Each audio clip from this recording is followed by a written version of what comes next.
but deliver us from evil. For thine is the kingdom, the power, and the glory, forever and ever. Amen.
This House is in session. Minutes of the meeting held on Tuesday, 6 January 2026 will be deferred. Honourable Leader, Government Business. Thank you, Mr. Speaker. I beg to move that the aforesaid minutes be deferred. The question is that the aforementioned minutes be deferred. All those honourable members in favour, please say aye. Those against, please say no. Methinks the ayes have it. The aforementioned minutes are hereby deferred.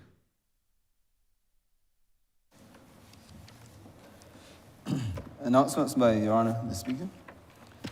Messages from His Excellency the President, petitions, papers, government notices, private members' notices, notices of questions, reports from select committees, first readings of bills, statements by ministers, congratulatory and/or obituary speeches, personal explanations, motions for leave of absence, oral replies to questions, notices of motions for the adjournment of the House on matters of urgent public importance, orders of the day. Honourable Leader of Government Business. Mr. Speaker, I beg to move the suspension of Standing Orders 6, 16, 18, 20, 42 subsection 5, 43, and 44 for the remainder of the day's sitting. The question is that the aforementioned standing orders be suspended for the remainder of the day's sitting. All those honourable members in favour, please say aye. Those against, please say no. Methinks the ayes have it. The aforementioned standing orders are hereby suspended for the remainder of the day's sitting. The Speaker revert to papers.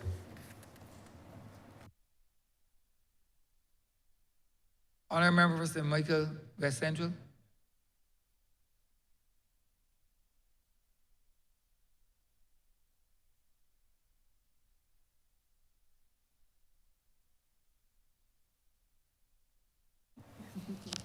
Government business, sir.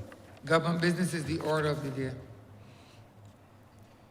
Order number 8, in the name of the Honourable Minister of Housing, Lands and Maintenance, to move the passing of a resolution to rescind a resolution passed by the Honourable the House of Assembly on the 19th day of July 2022 and the Honourable the Senate on the 10th day of August 2022 and published in the Official Gazette as resolution number 17/2022 on the 18th day of August, approving the vesting in the National Housing Corporation of 2 parcels of land situate at Sergeant's Village in the parish of Christchurch in this island for a public purpose, namely housing development.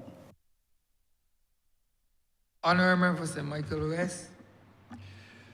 Mr. Speaker, I beg the House to debate order number 8 and number 7 as a cognate debate, as they're inextricably linked. The question is that order 8 and 7 be debated as a cognate debate, given the fact that they're inextricably linked. All those honourable members in favour, please say aye. Those against, please say no. Methinks the ayes have it. Our member, St. Michael West.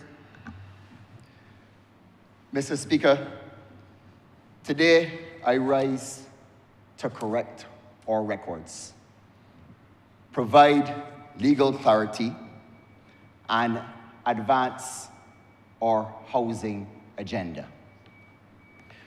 We are asking this Honourable House to rescind Resolution number 17, 2022, and second, to approve an amended resolution to vest 2 parcels of land totaling 7,021 square meters situated at Sergeant's Village, Christchurch in the National Housing Corporation for the purpose of a housing development.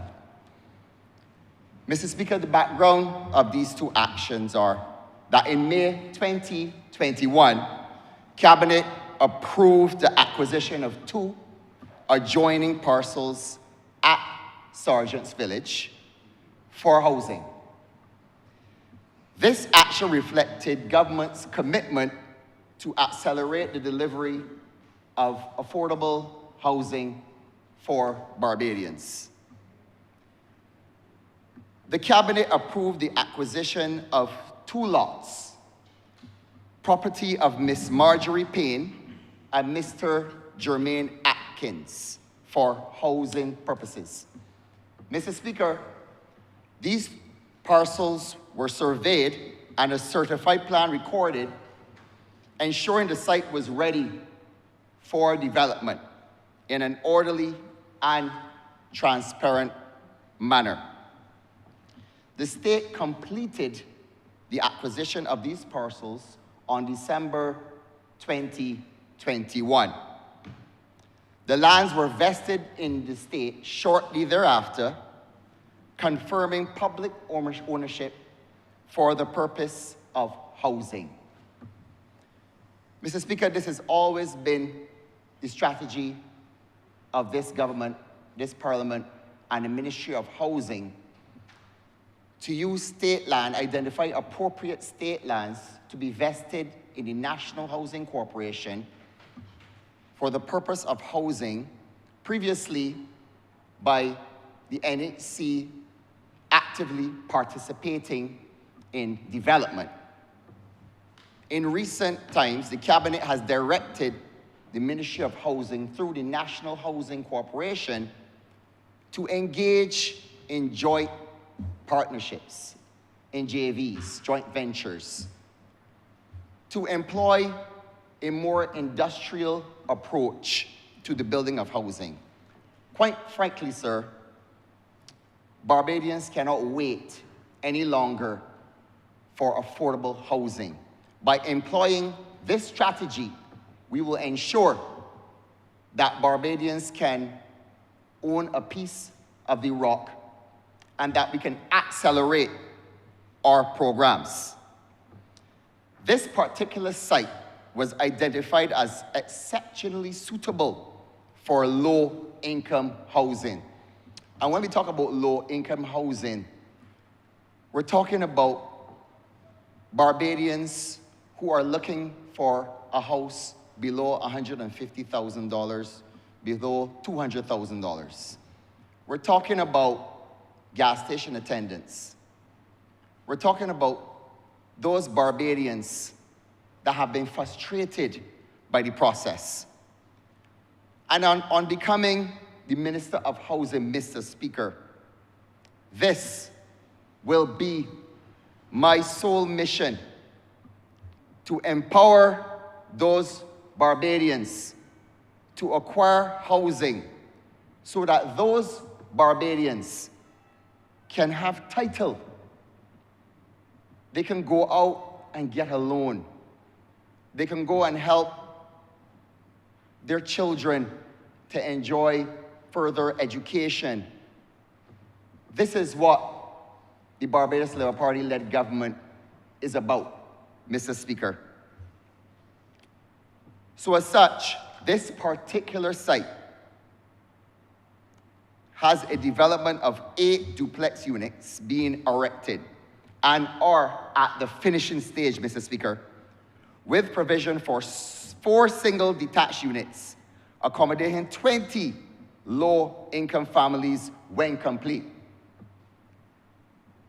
And with everything going according to plan, Mr. Speaker, I am enthusiastic about this development being handed over to Barbadians in the South at the end of January, sir. This is a tangible step for those most in need and a concrete step towards closing our housing gap. So, Mr. Speaker, why must we rescind? In 2022, Parliament approved Resolution number 1722 to support vesting for housing development. It was passed by the House on July 19th, 2022. The Senate on August 10th, 2022, assented on August the 15th and published on August the 18th, 2022. Mr. Speaker, regrettably, after publication, errors were detected. Now, Mr. Speaker, I am certainly not ashamed to come to this House to admit that the National Housing Corporation was inadvertently omitted as a vesting entity. And I say so because we have the opportunity to empower Barbadians with housing at the end of this month in Sergeant's Village. And if I have to come to this honorable House to correct a wrong, sir, I will do so, because this is the honorable thing to do, to deliver housing solutions to our Barbadians, sir. It also described the parcels as still belonging to the private individuals, despite the state's prior acquisition in December 2021.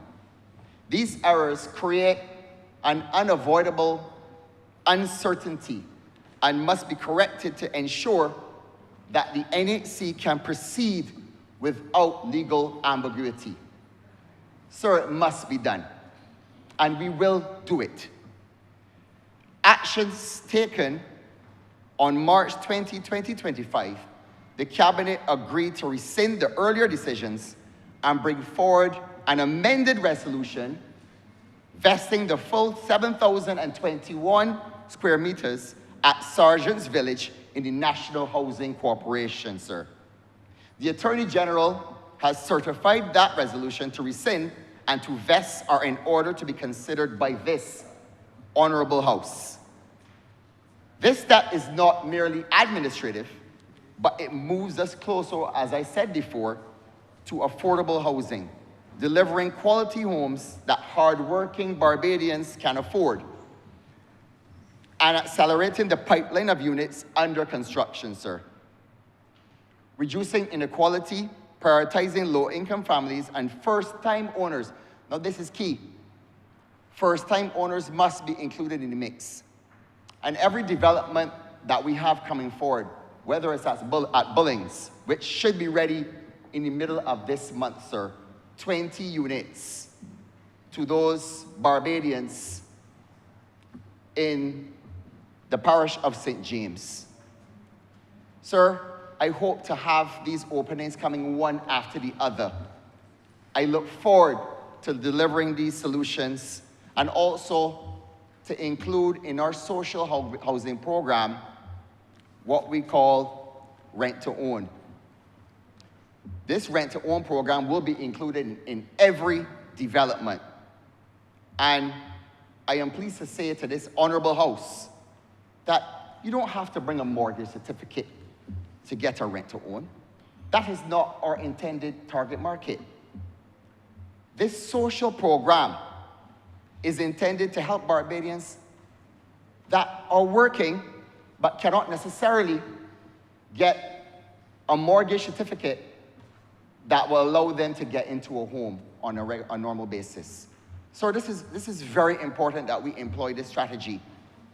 because the same gas station attendants, these type of workers can benefit, and they will pay. All we need to know is that they are working, that they have a job. So this will empower the vulnerable groups, ensuring that our most vulnerable, single parents, so much of our communities, in the communities of St. Michael West, St. Michael West Central, St. Michael South Central, we are acutely aware, sir, that our communities have many single mothers who are trying their best to provide for their children with minimal help. We must protect these individuals and ensure that they can be a part of the housing resolution, sir. Persons with disabilities, sir, we want to be able to have housing available for them. Dignified housing and the stability that it brings. Sir, these objectives reflect what has been articulated at the highest levels to undertake the most ambitious housing program thus far. Bring an end to these long waiting lists. So people are tired of waiting. And I am cognizant of the frustrations that our people have had previously.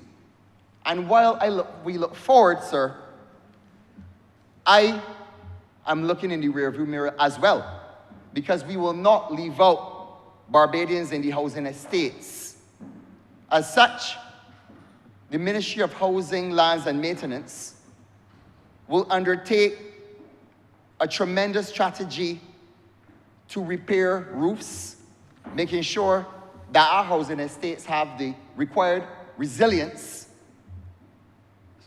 so that they can be comfortable that when the hurricane season hits, that they would not have to worry as much about leaking roofs. This will be undertaken in this financial year and the next. We will also go on a beautification drive within the estates. Because as I said before, I am looking squarely in the rearview mirror as well as looking forward. And our citizens in the housing estates must feel as though they live in areas that are beautiful, that are dignified. And I am aware that whenever I drive past NHC, in or out, and I go towards Bridgetown, and I pass Country Park Towers, and I look at the duplexes, and I see that they're in, they require a paint job. And when I go into Kensington Lodge and visit our citizens in there, I am aware that it is in need of urgent repair and beautification, sir. I can't be at NHC in an office at the Ministry of Housing sitting down, and there are estates in my vicinity, and I have to pass these estates every day looking like this. So we are committed, sir, in this financial year and the next to repair these at Stewart's Lodge as well, at Haynesville. We will undertake this, sir. In addition to that, the vision includes leveraging partnerships to build thousands of homes and also utilize renewable energy, sir. This will be a big part of our agenda going forward. I do recognize the challenges before, especially with being able to grid tie. I, sir, was looking forward to having, in a previous life, a grid tie connection on my business, only to be told by the Barbados Light and Power that I could not do so because of the instability on the grid, sir. So we look forward to not only including resilience in our housing stock, but also to participate in the circular economy, sir. And that means working with the Ministry of Energy to get a carve-out so that we can implement this strategy again using battery technology, utilizing solar farms, community farms, sir. And this will be done so in collaboration with the Development Bank, sir. We've already engaged CAF the World Bank, and the IADB in this pursuit. Sir, with that said, the resolutions before the House. Resolution 1, to rescind Resolution number 17, 2022, as published on August the 18th, 2022, to correct and record and remove ambiguity. And Resolution 2, approve the amended resolution to vest a total of 7,021 square meters at Sargent's Village, comprising of 2 parcels in the National Housing Corporation for public purpose, is before the House. As I close, colleagues, this is a straightforward corrective step, but with far-reaching implications and benefits. By regularizing the vesting and empowering the NHC to proceed, we put families first, accelerate housing delivery, and honor our commitment to affordable housing, fairness, and community. I respectfully ask for your support to rescind this resolution and to approve the vesting so that we can move swiftly to empower Barbadians, as is our mandate as a Barbados Labour Party government. With those few words, I do beg that this resolution do pass. Honourable Member for Christchurch South.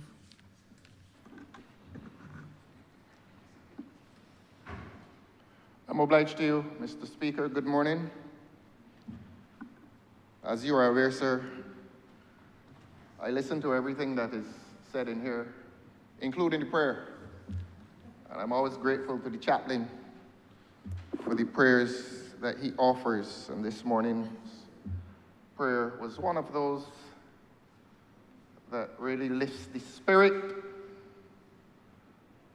The only regret is that that prayer was said in the presence of only 13 members of the government. I don't know if it's an atheistic government, but I want the people of Barbados to be aware, and I say this in all seriousness every week that I come here. Every week that I come here, I am going to reflect on the number of government members who are in this House. And I'm not speaking on behalf of the Honourable Member for St. Michael West. He's new to the ministry. And as I have reflected prior hereto, on behalf of the Honourable Member for Christchurch East Central, who quite often comes here and addresses the Parliament with 8 or 9 of his colleagues present, and I want the people of Barbados to know this is not to shame this government, but I want the people of Barbados to know that this is a government that is delinquent in its attendance at this Parliament. The people of Barbados elected 30 of us. And unless there's some good excuse from week to week, the prayers of the chaplain must be said to a Christian Parliament of 30 persons present. It's no joke. It is not a joke. This Parliament has a duty to be fully constituted every week. And a prayer is said in here this morning, and 13 government members are present, excluding you, Your Honour. You make the 14th, but you're the Speaker. And that is a complaint I will make from week to week. It matters not to me how upset it makes them. But this Parliament is the government's contact with the people of Barbados. And I'm not permitted by the rules to name those who are absent, and I will not do so.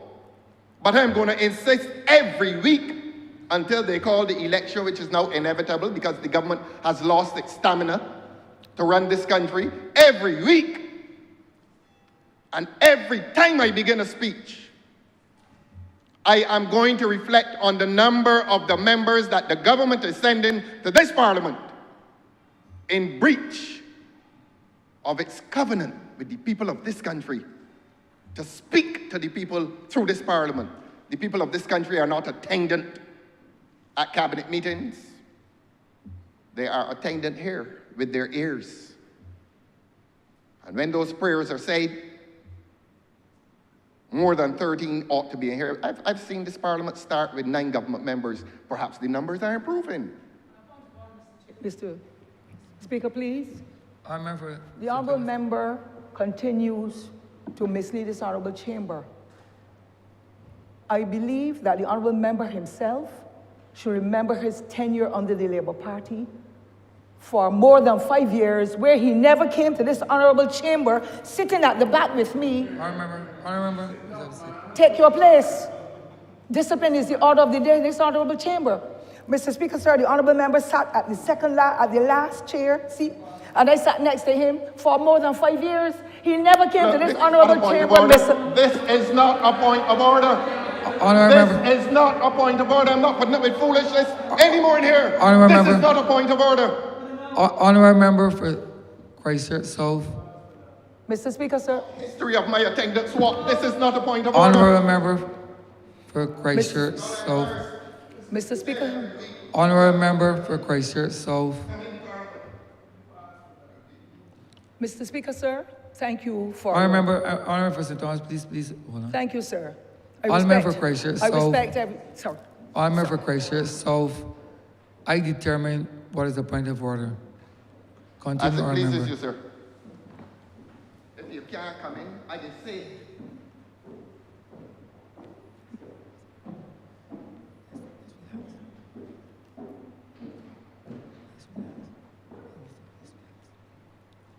Continue, honourable member. Continue, honourable member. Thank you very much. Mr. Speaker, sir, I don't want to digress. I have been in an institution called a school for 25 straight years. Discipline has been the order of the day with children and in households. And this honourable chamber demands... Honourable member for Christchurch South. Honourable member for St. Thomas, please. Thank you, Mr. Take Speaker. your point of order, I just please. wanted to... I will conclude without wasting the time of this honourable chamber, sir, to indicate that while I sit in the second last seat on this side, and the honourable member for Christchurch South sat next to me, the honourable member for the 5 years has never been in this chamber before 2 o'clock any day for any session. And we are not going to be reflecting. I believe discipline is the order of the day in this chamber, sir. And that is why I come early, because of my training with Cub Scouts and Brownies. And I believe that the honourable chamber, being a legal person, should be the one who should be helping to display the highest standards of respect in this honourable chamber. I thank you, Mr. Speaker, for the privilege.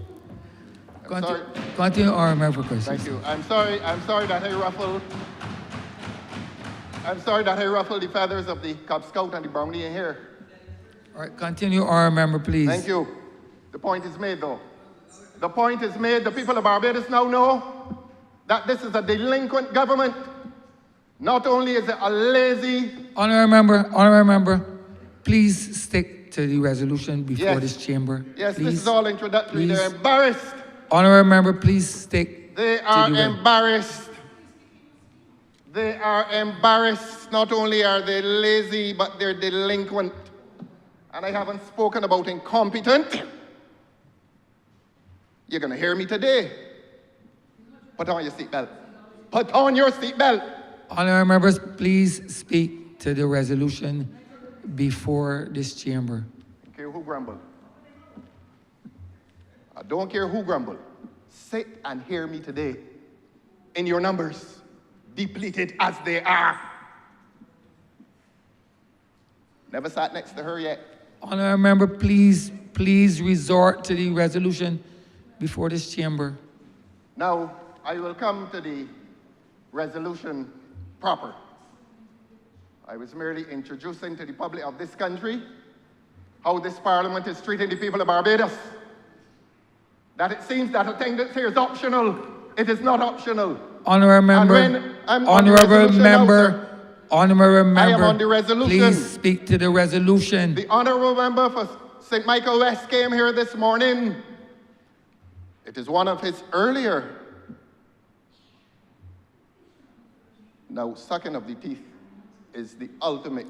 Honourable member. I heard it and you heard it. Honourable, please speak to the resolution.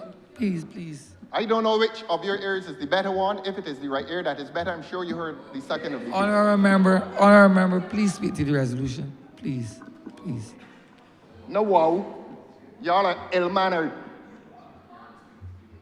Y'all are ill-mannered. You don't even have enough courtesy to come to the parliament in full numbers. I'll get to the resolution now, sir. And I will say to you that this is one of the earlier presentations by the honourable member for St. Michael West on a resolution, and he has not been given the courtesy of adequate attendance. That's what I'm saying. Honourable member, I'm on the resolution. please, collide with the resolution, please. I'm colliding with the resolution now. The honourable member came here today, according to him, to confess. Well, he used the word admit. And sometimes an admission is synonymous with a confession. He said he admits the errors in things done in the past, and I'm going to begin there. The honourable member came here today and said that he admits to the errors, and that his admission is the honourable thing to do.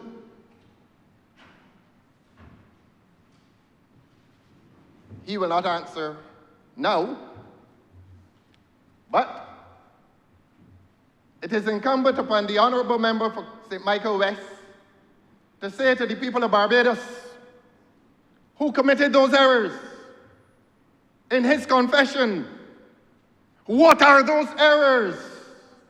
This is the Ministry of Housing, and the people of Barbados now know that the Ministry of Housing, prior to this honourable member's accession to the office that he now holds, has been one of the public embarrassments of this government, but it is not the only one. This government likes to hide behind the several failures of the Ministry of Housing. And you will hear me say very shortly, who gave the $60 million? And I say gave. Who gave the $60 million to the Ministry of Housing? When I talk about delinquent, I will add to it corruption. And the people of Barbados will not be allowed to forget that this government, this cabinet, to cut $60 million out of the Housing Credit Fund and give it to a Ministry of Housing. And to this day, that money has not been properly accounted for. It is a blot on the affairs of this country. It is a blot on this government's administration. But of course, we stand indebted today that the honourable member says he confesses. He confesses to the errors, and confession is the honourable thing to do. We are grateful for the confession. But I have another question for the honourable member. The honourable member said, and I quote him, "I am not ashamed to admit that the NHC was inadvertently omitted." Now, if you have a confession that the NHC was inadvertently omitted, we, the people of Barbados, want to know, together with the omission by inadvertent, so claimed, of the National Housing Corporation, who was the party whose name was inserted on the original resolution? Don't be rude, honourable member. Let me make my speech. Don't be rude, because you're not going to stop me from telling the people of Barbados the truth. And you're not going to prevent me from asking the honourable member for St. Michael West, with his confession that in 2021, the name of the National Housing Corporation, according to him, was inadvertently omitted from the resolution. Tell the people of Barbados, what is the name of the entity whose name was inadvertently included? Was it Hope? Is this a government now that sends this innocent young man called the Minister of Housing in here today to confess and to apologize and to seek atonement for the past wrongs of a government? asked the Minister of Housing 5 years later, what is the name of the party that was inserted on the resolution? There's no atonement. There's no atonement 5 years later for putting in the name of the National Housing Corporation to save this government's face for the earlier corrupt act of putting the name of an entity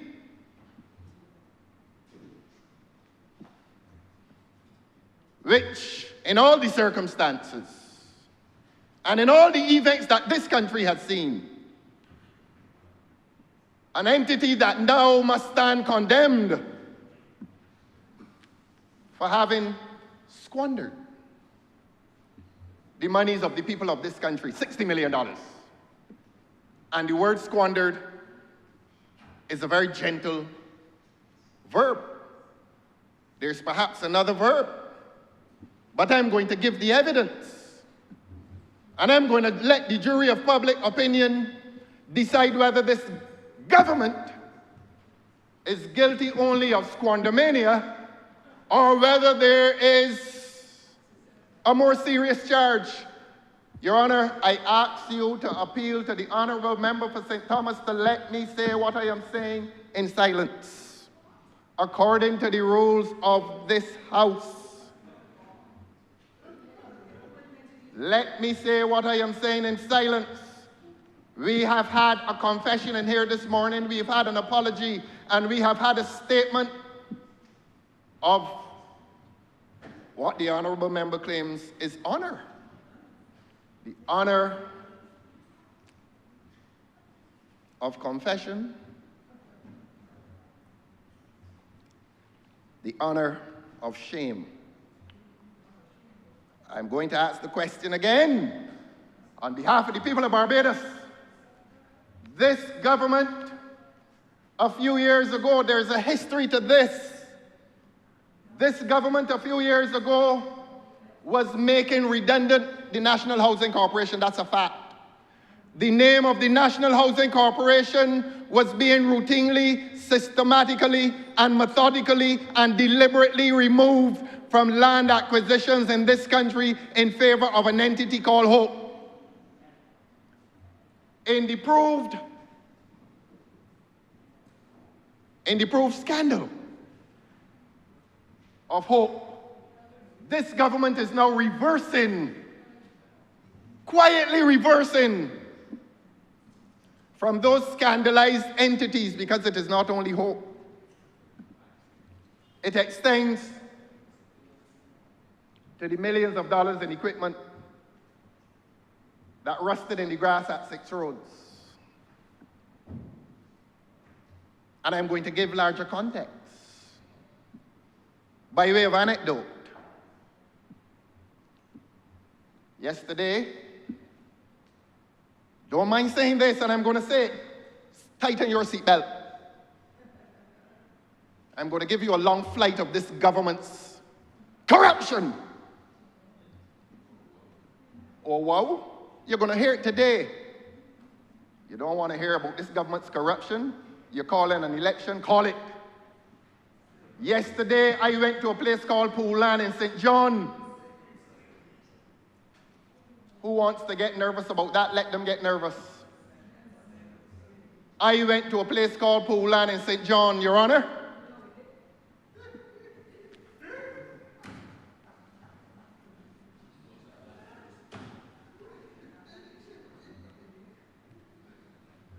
They're not going to distract me, you know, Your Honor, by bad manners.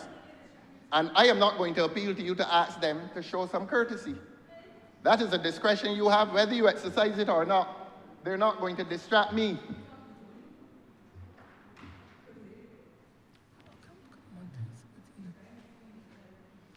Now I went to Poulan in St. John, and I spoke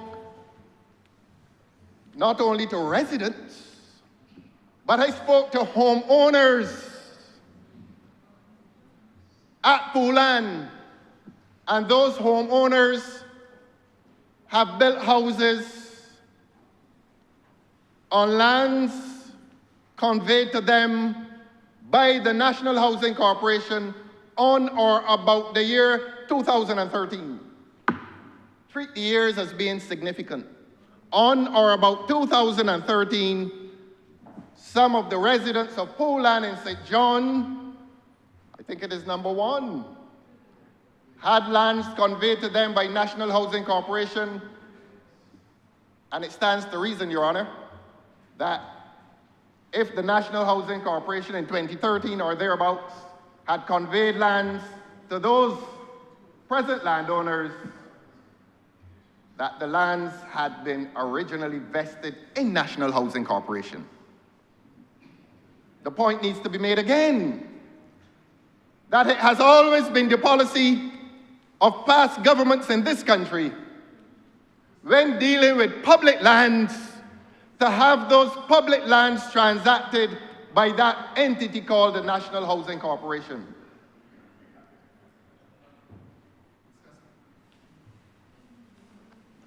That was the policy.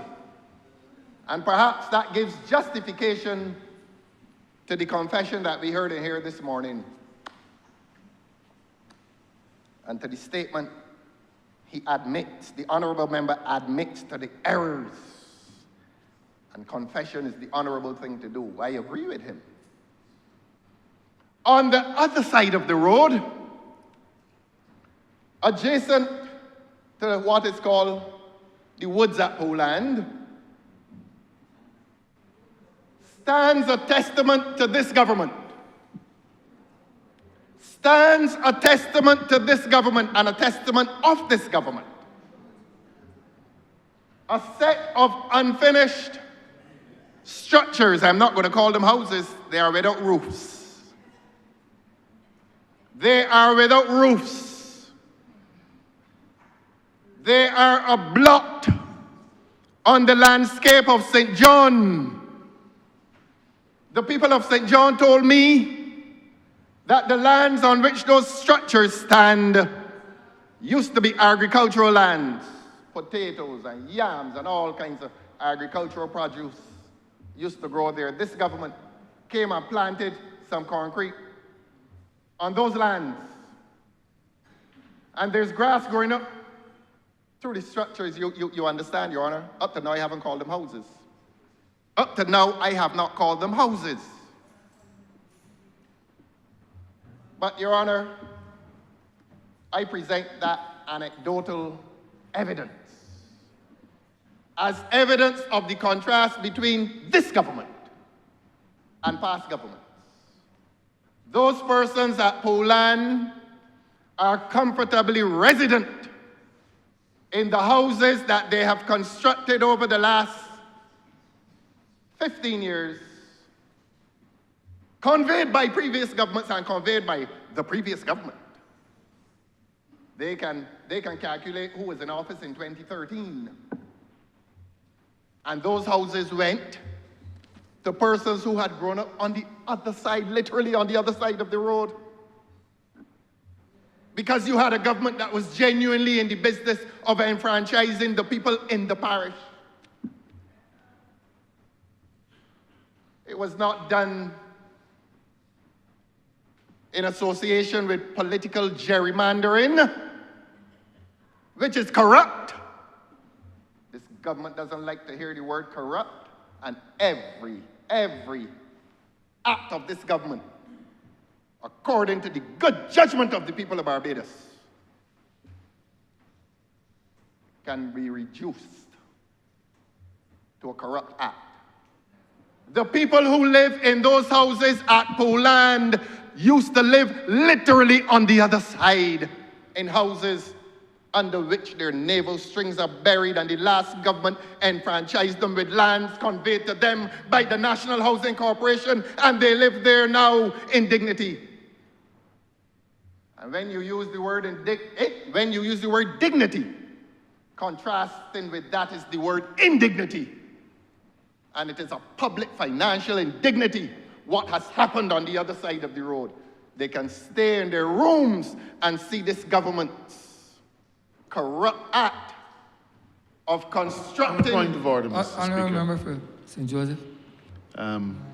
The honourable member persists in using the term corrupt, which is clearly an allegation that the members on this side are guilty of dishonest, fraudulent, or criminal acts in the conduct of their business as an executive and as a government.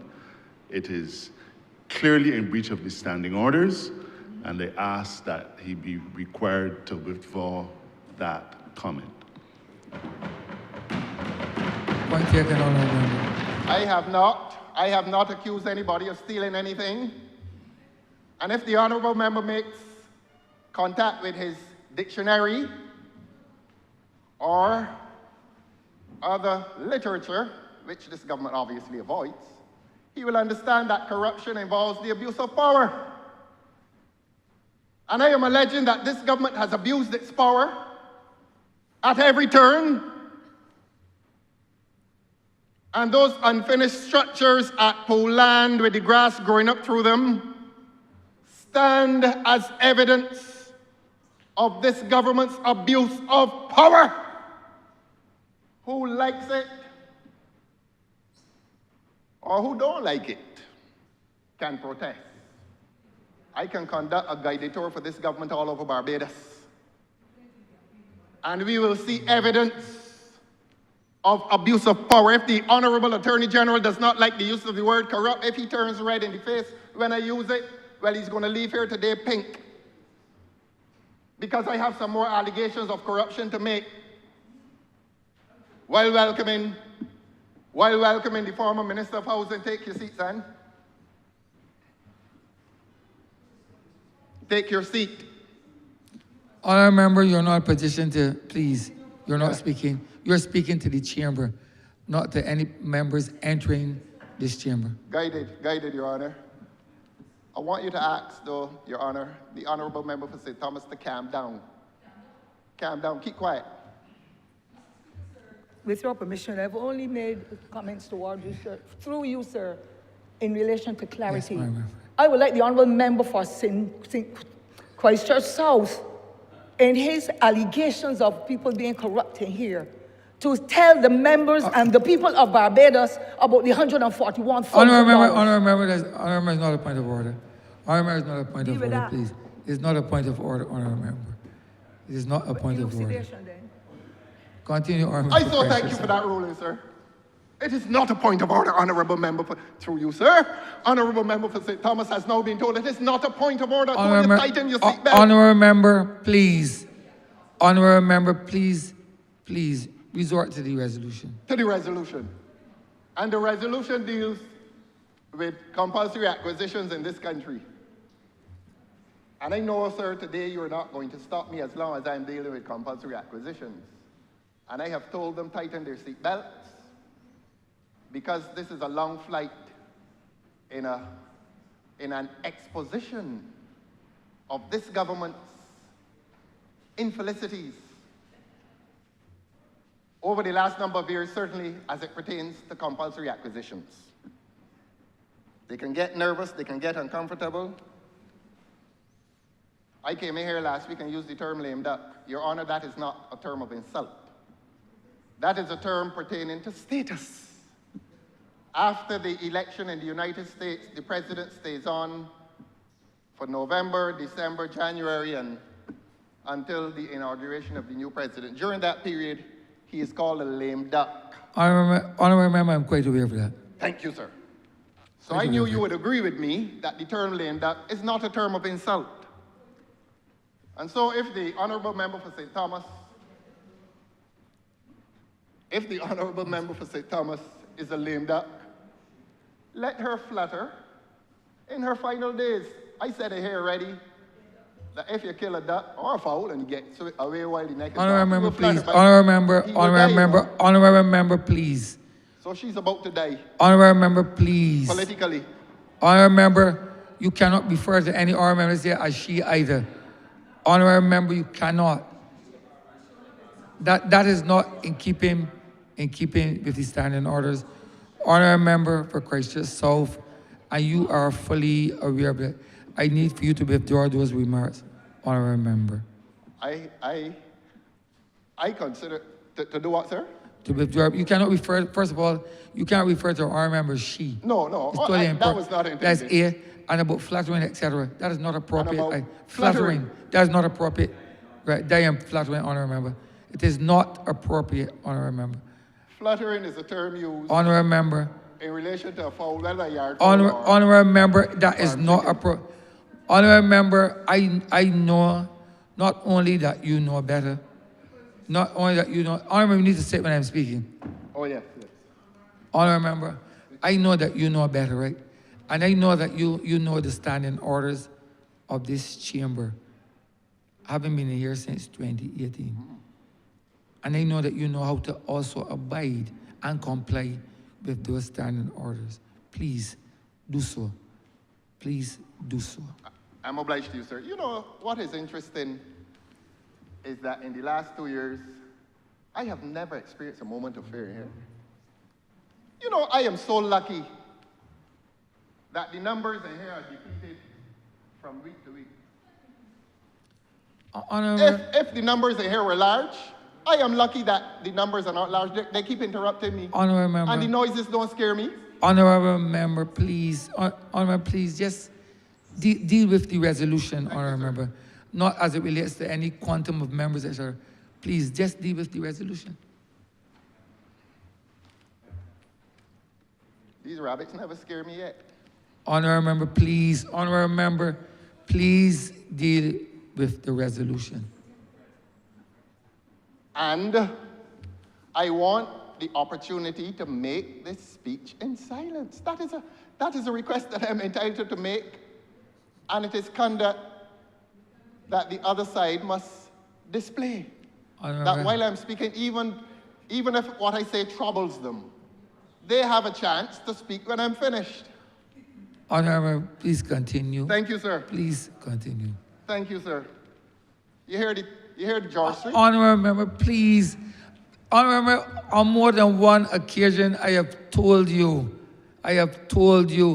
beseech you, cajole you, to express judicial deafness, honorable member, please. She's shouting it across the Honorable member, not she, the honorable member for St. Thomas is shouting across your chamber. Honorable member, please do not get that prevent Lame you. as she is. Honorable member, please. Honorable member, please continue as it relates to the resolution. So many lame Please. ducks are here, though. They're talking about George Street, and this parliament is filled with lame ducks. People who can't run next time. Honorable member, People please. who being sent home. Honorable member. Honorable for St. Michael's office. Thank you, Mr. Speaker. I rise on a point of order. The honourable member is in breach of the standing orders of this place. This place is supposed to be a place of order, sir. And this is not to cast any doubts on your ability to lead this chamber or to control this chamber. But I can no longer sit in my place. I believe all of us give the honourable member for Christchurch South a degree of latitude because he's the only member in this place by default because he was on this side and he crossed the floor. And I know, Mr. Speaker, that you give him a degree of latitude. Honorable member, I'm not going to bite. Honorable member, I determine. Is this a speech or is it a point of order? Honorable member. The point of order must be stated. Honorable member, do you wish for me to ask you to leave the chamber and or to put you out of the chamber? Please. Who displaying bad manners, sir? Thank you, Mr. Speaker. And I know that you have also tried your best to exercise a degree of latitude as it relates to the honourable member. And I think for that, we are all grateful. But on my point of order, Mr. Speaker, I want to reiterate to the listening public and to remind the members of this chamber that there are standing orders which govern this place. Addressed to the general public. Honourable Point member. of order addressed to His Honour the Speaker. Honourable member. It is not a point of order. Honourable member. The basis of the point has not yet been advanced. Honourable member for Christchurch South, I am the person clothed with the authority and jurisdiction to determine that you are out of order to rise when the honourable member is speaking. I determine the points of order. You do not have that jurisdiction. Honourable member, you do not have anything to do with the basis for it. I determine that. So therefore, when the point of order is being made, I would wish for you not to rise at all. You can rise at the completion, not while she is speaking. Honourable member for Christchurch South.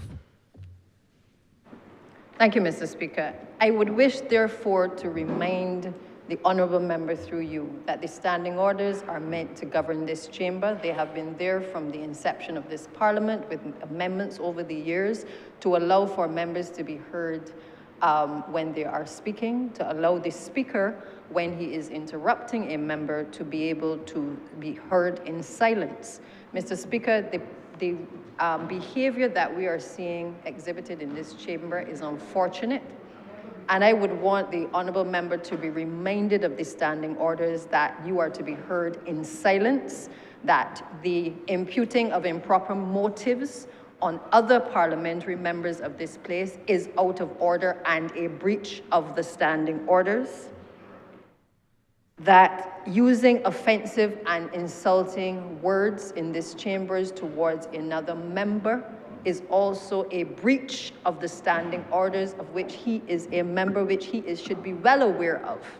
I will not seek to cast any aspersions on his time in this place, but I do know as a fellow attorney that he is aware and he can read and he knows what the standing orders say, Mr. Speaker. But I cannot sit here along with my other colleagues and allow for this behavior to continue.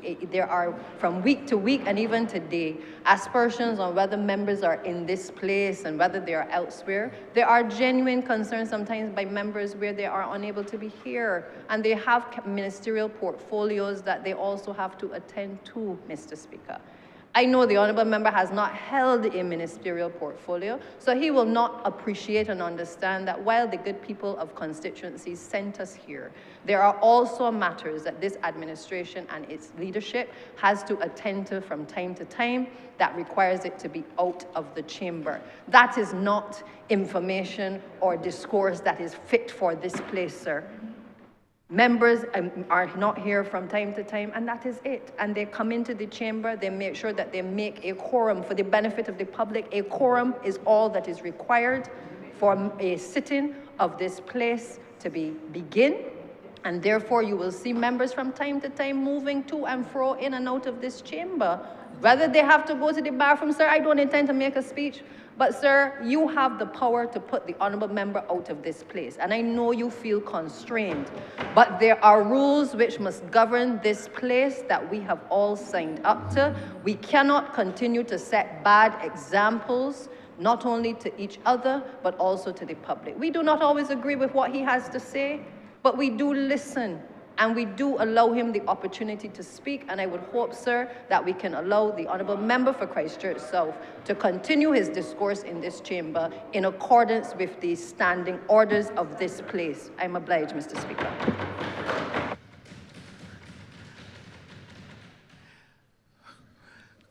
Continue, honourable member for Christchurch South.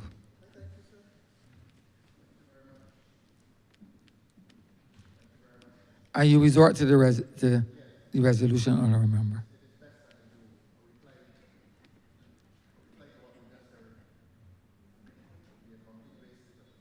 Honourable, please resort to resolution. And we were saying to the people of Barbados, through you, sir, that the policy of this government contrasts clearly against the policy of past governments, including the last one. And I want to state it emphatically, the contrast, the exemplification of that contrast, or the manifestation of that contrast at Poland and St. John. On one side of the road are some structures constructed. I always use the word corruption, but I'm going to use it now. Some structures constructed further to abuse of power, if they prefer to Honourable member. the phrase of... Turn on. Oh, thank you so much. I may have to repeat that for the public. That the situation at Poland and St. John is a manifestation of the contrast in the policies of this government and past governments. That on one side of the road, you have persons whose navel strings are buried in St. John living on their own properties conveyed by the National Housing Corporation pursuant to a vesting such as has been done here today. On the other side of the road stands a national disgrace. Structures without roofs. I don't know if they call them houses. Even dog houses have roofs. So you can't accuse this government of building dog houses further to what the Honourable Member for St. Michael East said in relation to the ones at Lancaster. He came in here one day, that Honourable Member came in here one day and called them dog houses. Of course, what happened to him in the corridor is a matter that is unforgettable.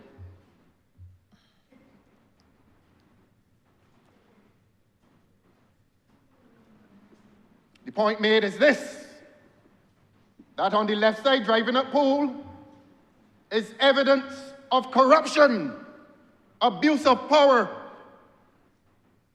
incompetence, delinquency, laziness. You building houses on land that is not yours. Before an adult one was hearing the adult say, you don't put wall house on rank land.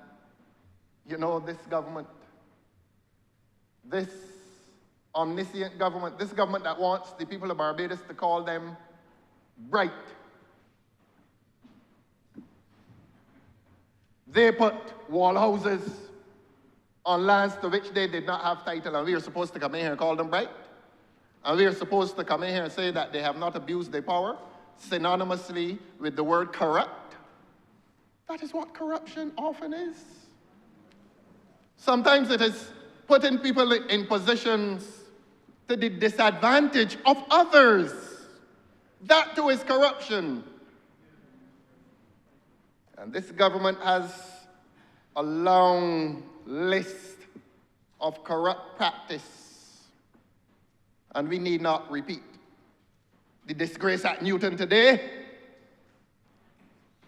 Honourable Member. Sir, I raise on a point of order, and because I know that my very presence seems to irritate the Honourable Member, and my voice, I have held back objecting, but I raise on a point of order that the Honourable Member is breaching, sir, standing orders 28.2, 28.5, 28.7. There is no relevance at all in what he is saying now to the matter that was led by the Honourable Member for St. Michael West. The Honourable Member keeps accusing the government as a body, and that would then mean the entire cabinet, which can be identified, of corruption, corrupt practices. He dances around the words, but he keeps coming back to the word. We all know what corrupt means in common parlance, sir, and I take objection to the reference because it is insulting and offensive to me, and it is false. The other thing, sir, he is imputing improper motives to the Ministry of Housing, the Minister, and the government. Sir, the standing orders are clear. That's on the first page of the standing orders. If I wish, sir, for his benefit, he can look at them. 2, 5, 2, 5, and 7. 2, 5, and 7. Every single time from now, sir, he breaches it, I will get up. We could be here till tomorrow. Continue, Honourable Member, yourself. Who was it that spoke just now? Honourable Member, please.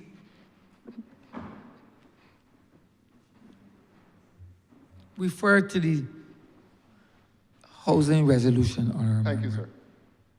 And in referring to the housing resolution, I will refer to the Compulsory Land Acquisition Act,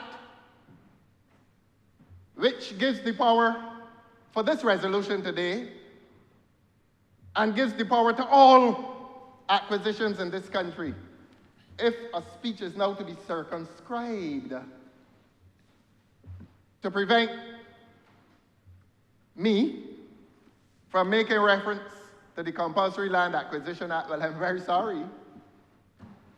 That too would be an abuse of power. But I won't accuse you of that because you recognize, sir, that a parliament is a place of speech and free speech. And as long as it pertains to Chapter 228 of the laws of Barbados, it is relevant that a member is entitled and allowed to speak on the matter of acquisitions generally and particularly.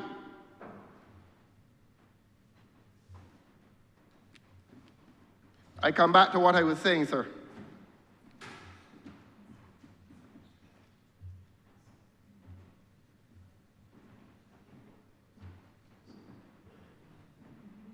And I will quote the Honourable Member for St. Michael West. I am not ashamed to admit that the NHC was inadvertently omitted. I am entitled and permitted to comment on that. And to ask the Honourable Member, one of the more polite ones around here, and that is a compliment to him, and not an inferential reflection on bad manners elsewhere. I am asking the Honourable Member for St. Michael West to tell the people of Barbados what is the name of the entity whom this government installed in 2021. I accept the confession, I accept the apology. But while you express regret, while you confess, say to the people of Barbados, in whose name your predecessor vested these lands at Sergeant's Village. Are we not entitled to hear? Are the people of Barbados not entitled to hear? Are the people of Barbados not entitled to be reminded that this government, in using, and I say abusing, the legislation in this country, vested lands in an entity which was not deserving of such, and that a cabinet in this country sat down one morning or afternoon and took up $60 million of the taxpayers' money? You think the people of Barbados ready to forget? You think they're ready to forgive? They have condemned, and the sentence will be meted out very shortly. All who are uncomfortable, stay uncomfortable. All who's red in the face, prepare for pink faces. I am not going to withdraw from embarrassing this government today, and it is not a deliberate ploy to embarrass them, but I'm going to speak the truth in here, and if the truth embarrasses this government, so be it. So let the points of order come. I will not be silenced. And I have said, Your Honour, I have not spent 1 second in this parliament in fear of this tyrannical government. They don't frighten me. Honourable Member, please. They have never scared me yet. Honourable Member, please. Never scared me yet. Continue with the resolution, Thank please. you, sir. Thank you, sir. You're here again. Can't silence me today.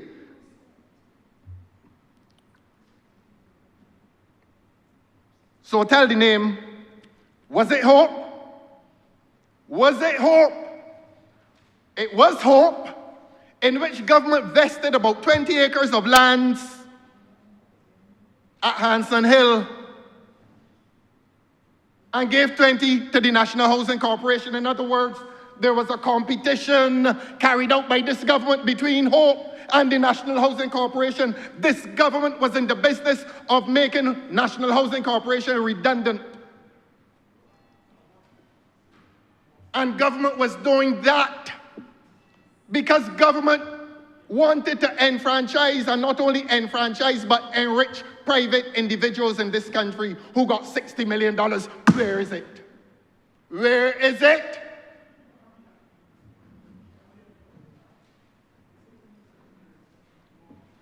So I accept the confession, And I will decide, the people of Barbados will decide later today whether they accept the apology.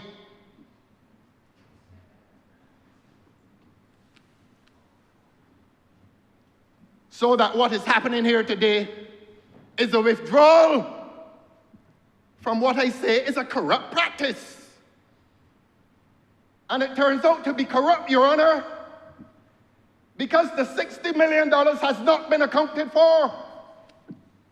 Did some of those monies go to Poland? Unfinished. Did some of those monies go to the steel that was rusting in 6 roads? Unused. All amounting to corruption. Those who are red in the face turn pink.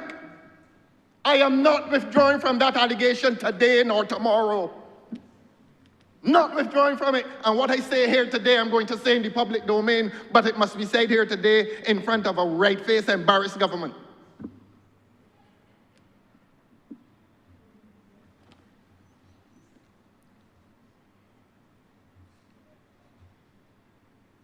Honourable member says he's looking in the rearview mirror. Well, all I can say to that polite honourable member, while he's looking in the rearview mirror, this Democratic Labour Party is looking through the front windscreen. We're going forward. And we intend to go forward with the National Housing Corporation. And we intend that the hearing of the PAC, which was frustrated by this government, will proceed in future. It's not 60 cents. It's $60 million taken out by this government and handed to private individuals. Let me tell you a story about it, sir. Sir Garfield Sobers is our national hero. And this is now a fact. One evening I heard Sir Gary on the radio saying that they came and took him up from his house. I remember, you can't make reference to that. I don't remember that. You can't. To what, sir?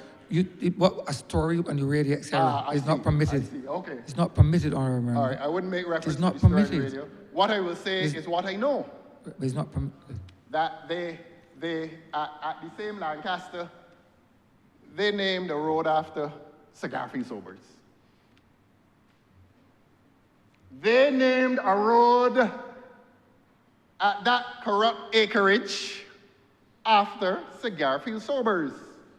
And I believe that prior notice was not given to Sir Garfield as to why they were trying to retrieve dignity, since Sir Gary is dignified, a symbol of excellence and dignity. And they took up that gentleman and carried him to Vespera Gardens, they call it, and named the street down there after him, and Beckles Road up there looking for a name, and the whole of Bayland up there looking for a name. Up there should be named after Sir Gary. They took up the gentleman and took him down to Vespera, hoping to retrieve indignity out of corruption. That is why I use the word. They were trying to rescue. They were trying to rescue the manifestation of a corrupt practice. If $60 million were spent, as this government says, on low-income housing, and I'm going to give a generous estimate. If they spent $50,000 per house,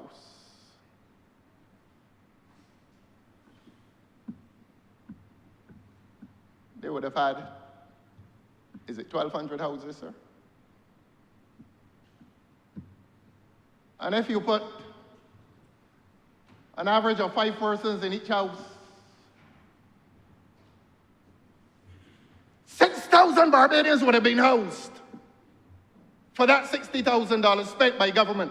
Spent by government in a not-for-profit making enterprise, because NHC, like the Transport Board and the hospital and the institution of education in this country, is not about financial profit. It is about the delivery of a social service in a country whose history has been a history of injustice against the majority. That is what social democracy is about.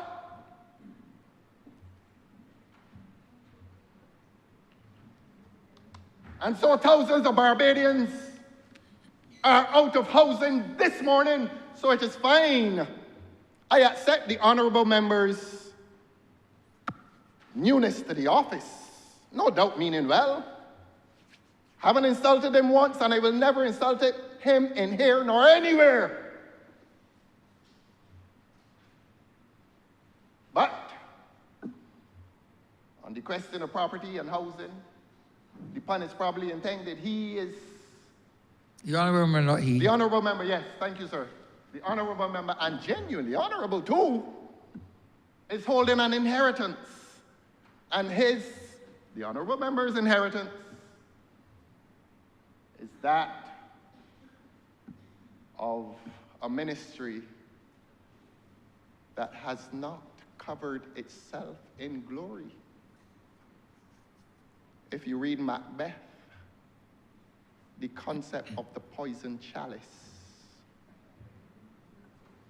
reaches out of the pages to the reader. The Ministry of Housing is a poison chalice handed to this innocent young man who wants to inherit hope, who wants to inherit the disappearance of $60 million unaccounted for, who wants to inherit that. I say to the honourable member this morning, I appreciate his reference to gas station attendants. That is honourable and that is noble. And it is so well-meaning. But I want the honourable member, on behalf of his government, to admit, with the other admissions and confessions, that if the $60 million had been properly spent on gas station attendants, we would have had the erasure of a significant social problem in this country, when young people who are taking home minimal salaries would have been housed in a progressive housing program. So based on what the honourable member for St. Michael West has said, this government, by its previous practice, has deprived thousands of young people in Barbados of the dignity of a residence. And I'm not shouting because I intend to wake the Honourable Attorney General. It's not the reason for my shouting. In the month of December, in election year, the president is called a lame duck president.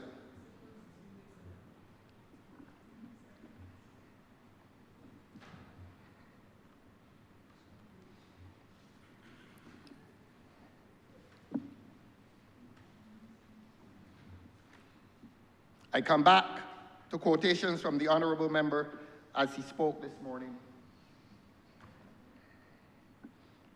The honourable member said that this government pursues joint ventures and that this strategy ensures ownership of land and acceleration of projects. I take philosophical opposition to that rationale. You don't need a joint venture to ensure ownership. Ownership is a simple matter of conveying lands from the vendor to the purchaser. That is what NHC has been doing for years in this country. West Terrace, all over Barbados, where the government has participated pursuant to this legislation called the Land Acquisition Act. So there's no magic nor mystery to a conveyance. In fact, when we as lawyers receive the conveyance from NHC, sometimes you go straight to the schedule which describes the property transferred. So immaculate and impeccable was the drafting done by the lawyers at the NHC in terms of those conveyances. So there's no magic. You don't need any joint venture to convey lands. Neither do you need any joint venture to build a house. The NHC has built several houses in this country from the 1950s to present. Well, not to present, let me correct myself. Because the NHC was fired by this government. The NHC was fired by this government in preference to something called hope. You know, Your Honor, I'm not going to let them forget it. The people of Barbados have asked me to come here to remind them as a means of punishment. And this is a government deserving of the worst form of punishment for squandering the people's money further to a corrupt design. And that corrupt design has been to Sir, I embrace- raise on a point of order. Sir, once again, Honourable. we've been giving the honourable member a lot of leeway. To say that the government has squandered money in pursuance of a corrupt design is to lay the intention of corruption at the hands of the government. That would then include all of us in here, and include me. I take offense to that, and I ask, sir, that the honourable member withdraw that statement or it be stricken from the record. If he wants to know exactly what standing order is, thank you, sir. Continue, Honourable for Christ. I am obliged to you, sir. Your Honor, the point being made is that there was no need for any joint venture between the National Housing Corporation and Hope. Hope was inserted for the purpose of enriching private individuals, I say so today, without fear, and grabbing cigar field sobers to give dignity. Sir, I raise on a point of order as well. The standing orders, sir, prohibit the calling of the name of an individual. Honourable member has spoken to the honourable member in relation to that already. But sir, if I can just finish this one, sir, with your permission. The fact is we are speaking about a national hero of Barbados, and this continued reference to him as if he were a puppet or someone incapable of deciding for himself, sir, is offensive and diminishes the reputation of the gentleman. Thank you, sir. Should know better. Continue, honourable Gentlemen member. ought to have been given treatment deserving of his standing and status. And I'm saying that it is a fact that the gentleman, whose name shall not be called, ought not to have been taken down there to give dignity to indignity. And I'm saying again,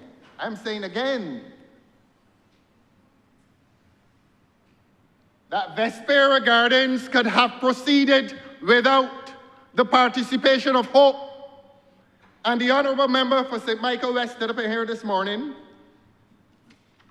in a very short address and said that there was the intention to have added to this project photovoltaic systems. Again, Your Honor, monies were spent on Vespera Gardens with the stated intention that there would have been solar power down there. There's none. So when I say that monies were squandered, and when I say that monies were squandered corruptly, it is that also to which I refer. raise again, sir, on a point of order. The honourable member cannot keep imputing improper motives to the government of Barbados and by extension the individual members who formed that government. Honourable member, honourable for Christ yourself, there's something called alleged corruption as against corruption. I am sure you're aware of that. Honourable member. I'm sure you're aware of the words alleged. Right. Yes. Alleged. Or the word Continue. alleged would satisfy his honor.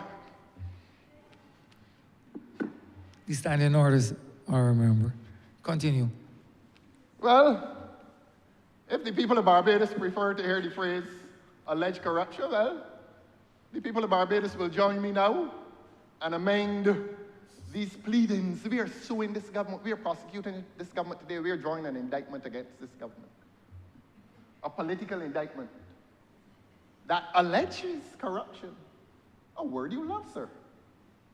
The political indictment against this government alleges corruption. And I will bring the evidence. It is not only at Poole with the unfinished houses, it is at Vespera Gardens where the photovoltaic system failed. Not because it started working and stopped. The installations were done and were never completed to the point at which the residents could claim that their electricity bills were lowered due to a solar system. Nothing of the sort has occurred. Alleged corruption. That is the indictment. I press on, sir. The honourable member said, we will not leave out people in the housing estates. We will repair roofs. I'm going to come back to that later.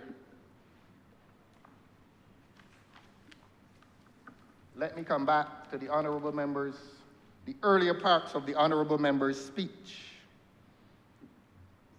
The honourable member said, Resolution 1 was to remove ambiguity. Say that about two. The honourable member, beg his pardon, said that about 2 or 3 times. That today's resolution was to remove ambiguity. Now, the public is entitled to hear what was the ambiguity. But the honourable member, being genuinely honourable, I think, might have said, what was the ambiguity? He may have expatiated. He may have stated the thing in its fullness. The public is no wiser now. For having inserted NHC, I call upon the honourable member once again to say what was the ambiguity. Was it hope? Was it the name of a private individual who is now rich and whose enrichment derives directly from that $60 million? The political indictment alleges corruption.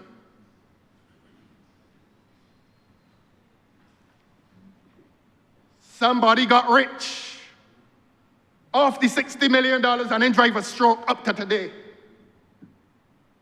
I accept the confession. Let the people of Barbados decide whether they accept the apology. This government comes years after Hope to confess. I was, before the various interruptions, I was at the point where I was reminding the people of Barbados that a large acreage of land at Hanson Hill, beautiful pasture land, some of the most beautiful land that existed in this country, given a view of central Barbados, the ABC Highway, in the direction of Warrens. Beautiful pasture lands, half to NHC, half to Hope. Why? Why was this government parceling out public lands to Hope and giving half to NHC? I repeat, it was part of a scheme to make redundant the activity, the legal activity of the National Housing Corporation in favor of Hope. Yes, today I allege corruption. Today I allege again that National Housing Corporation, which had served this country for many, many years, was about to receive its pension for having been retired from the business providing low-income housing. It has done it since the 1950s, through the 1960s, 70s, 80s, and 90s. And this wise and omniscient government decided after the 2018 election that this scheme of subsidized housing should come to an end, and that public monies would be diverted to private persons. I repeat, if they want the evidence, and I'm not going to call any names in here today, but if they want the evidence, I could give this government an envelope with the names of persons who benefited from that $60 million. But I'm not going to give any names. I'm not going to give any names. But I want the people of Barbados to know that there are certain persons, a small number of persons, who benefited from the $60 million. And those 6,000 human beings, including gas station attendants, how noble, have been deprived of a roof over their heads because somebody or somebodies became rich out of hope. Points of order, please. Points of order.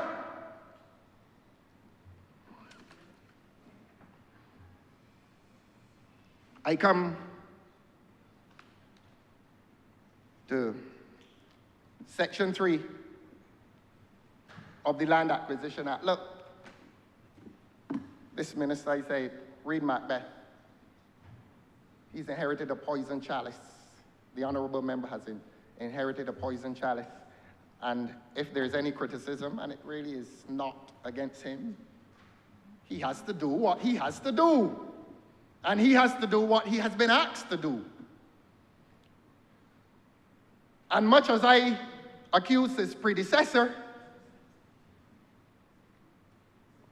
of being the voice of Jacob, so do I also accuse this honourable member of being the voice of Jacob. And may I say, Your Honour, that there is a nefarious hand of Esau that has manipulated these misdeeds, financial and otherwise.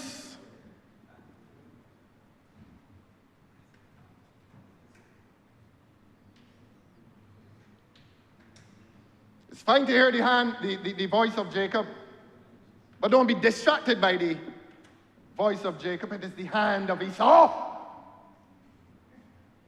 which diverted $60 million out of the coffers, out of public coffers. And I go further.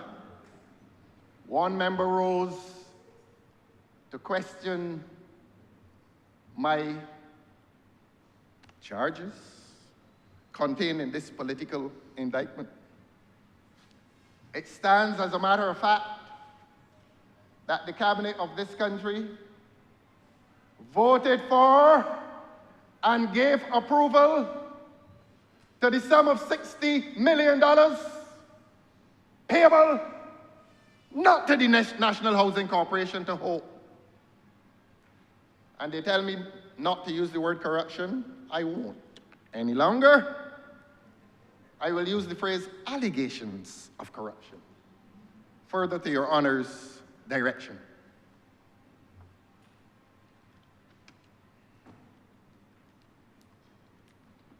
Let us come, Your Honour, let us come to the Land Acquisition Act. And the operative portion of the Land Acquisition Act is Section 3. Section 3.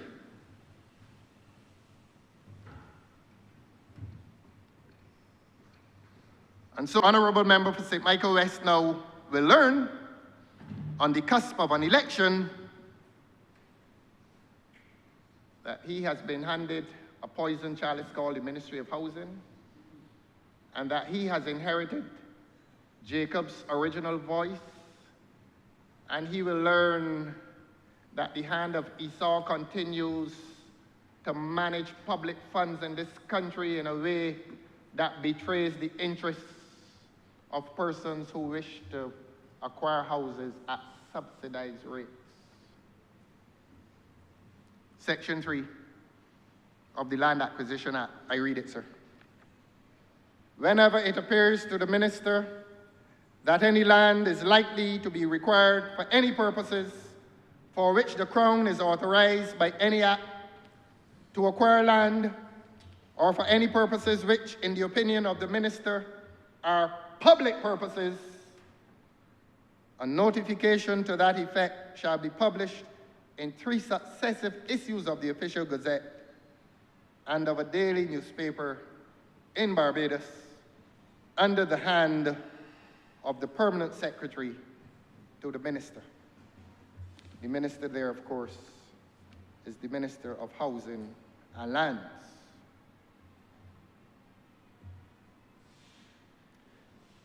The operative phrase in Section 3 of the Land Acquisition Act is a 2-word phrase, public purposes. I believe I've heard the Attorney General in here on a previous occasion contest with reference to, I think, a case from one of the OECS jurisdictions as to a definition of the phrase public purposes. I have the right not only to an opinion on the facts, but like all citizens who are lawyers, I have the right to a legal opinion. And the law is not written for lawyers, nor judges. The law is written for all citizens. And all citizens, therefore, have a right to give interpretation. And when the citizen hears that an acquisition ought to be done for public purposes, the citizen is entitled to apply the rule of literal interpretation. In other words, there's a rule called the literal rule, that when you're given meaning to legislation, you say what the word literally means. And I think the public for whom this legislation is written are entitled to believe and to take the position that any time the state, acting through the government, intends to acquire land from anyone to vest to a public entity, which ought to be NHC, but we have expressed that often enough, that it should be done for a public purpose and not for private benefit. A public purpose, the concept of a public purpose is far distinct from private benefit. I am charging this government in this political indictment today with having used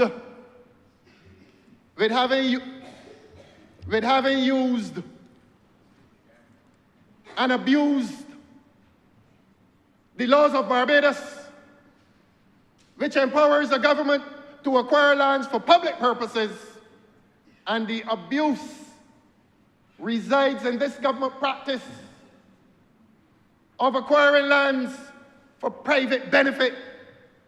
Your Honor, that is the political indictment, and you're an experienced lawyer, and you know after the political indictment is read, then follows the evidence.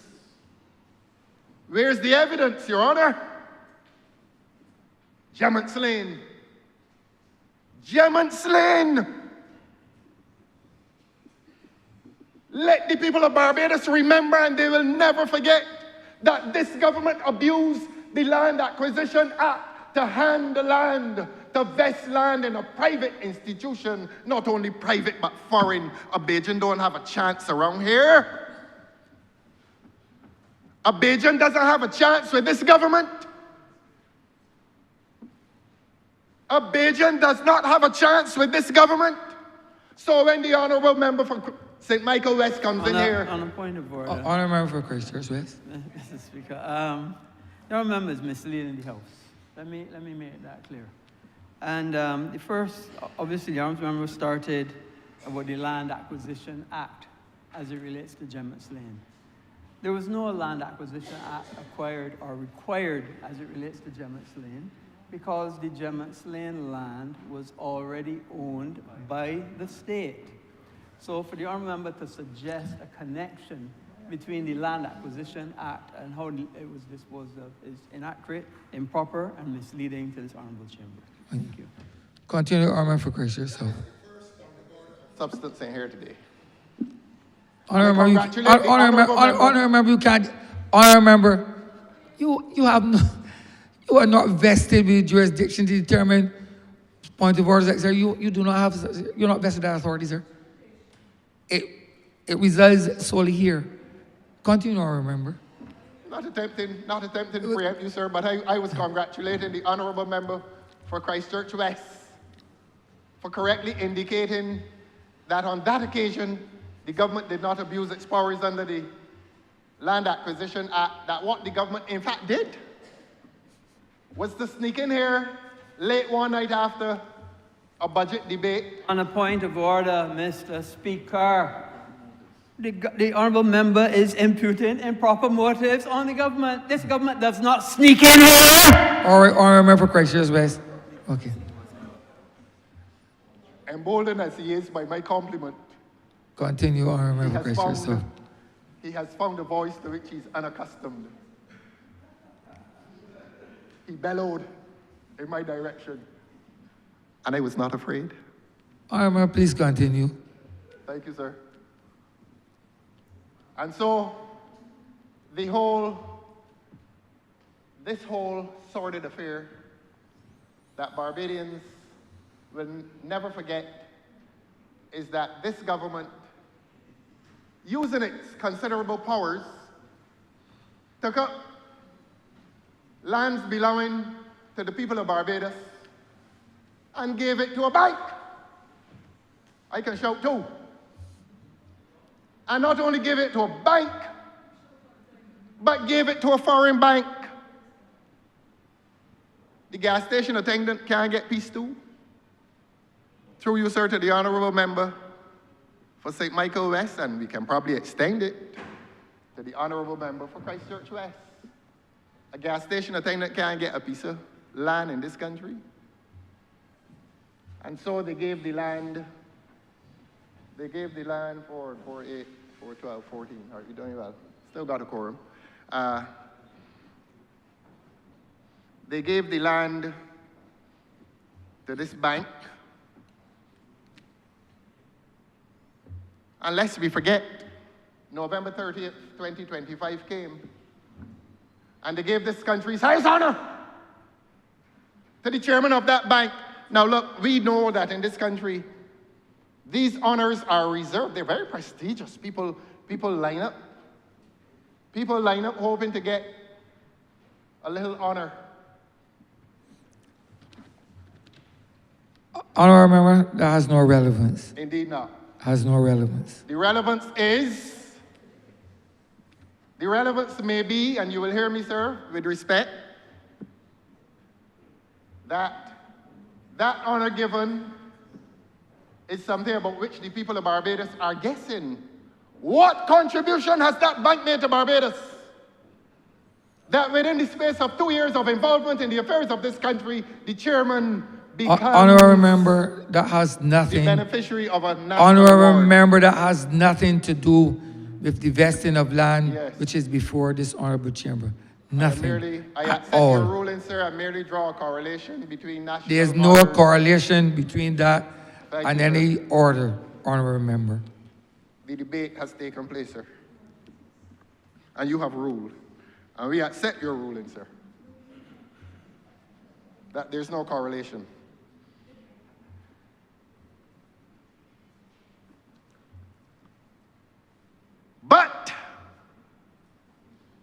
On the eve of, look, I saw one of the, should I refer to that social media post? No, I won't. Your Honor, please permit me to say that this flurry of governmental activity to give belated benefit to the people of Barbados is related to this government's lack of stamina. The people gave them 5 years, and 3 years into a term, 3 years after failing to give account to the people of Barbados for the millions of dollars expended, there's this mad flurry, not only to appoint people in accordance with legislation that gave that power since 2007. Honourable member, this has nothing to do Yes. with the vesting of land, Honourable member. Yes, yes. Please stick to Order 8 and Order 7, Honourable member. A tool of language in which you make comparison between two events to emphasize the point in relation to one. But yes, we'll abide by your rulings. But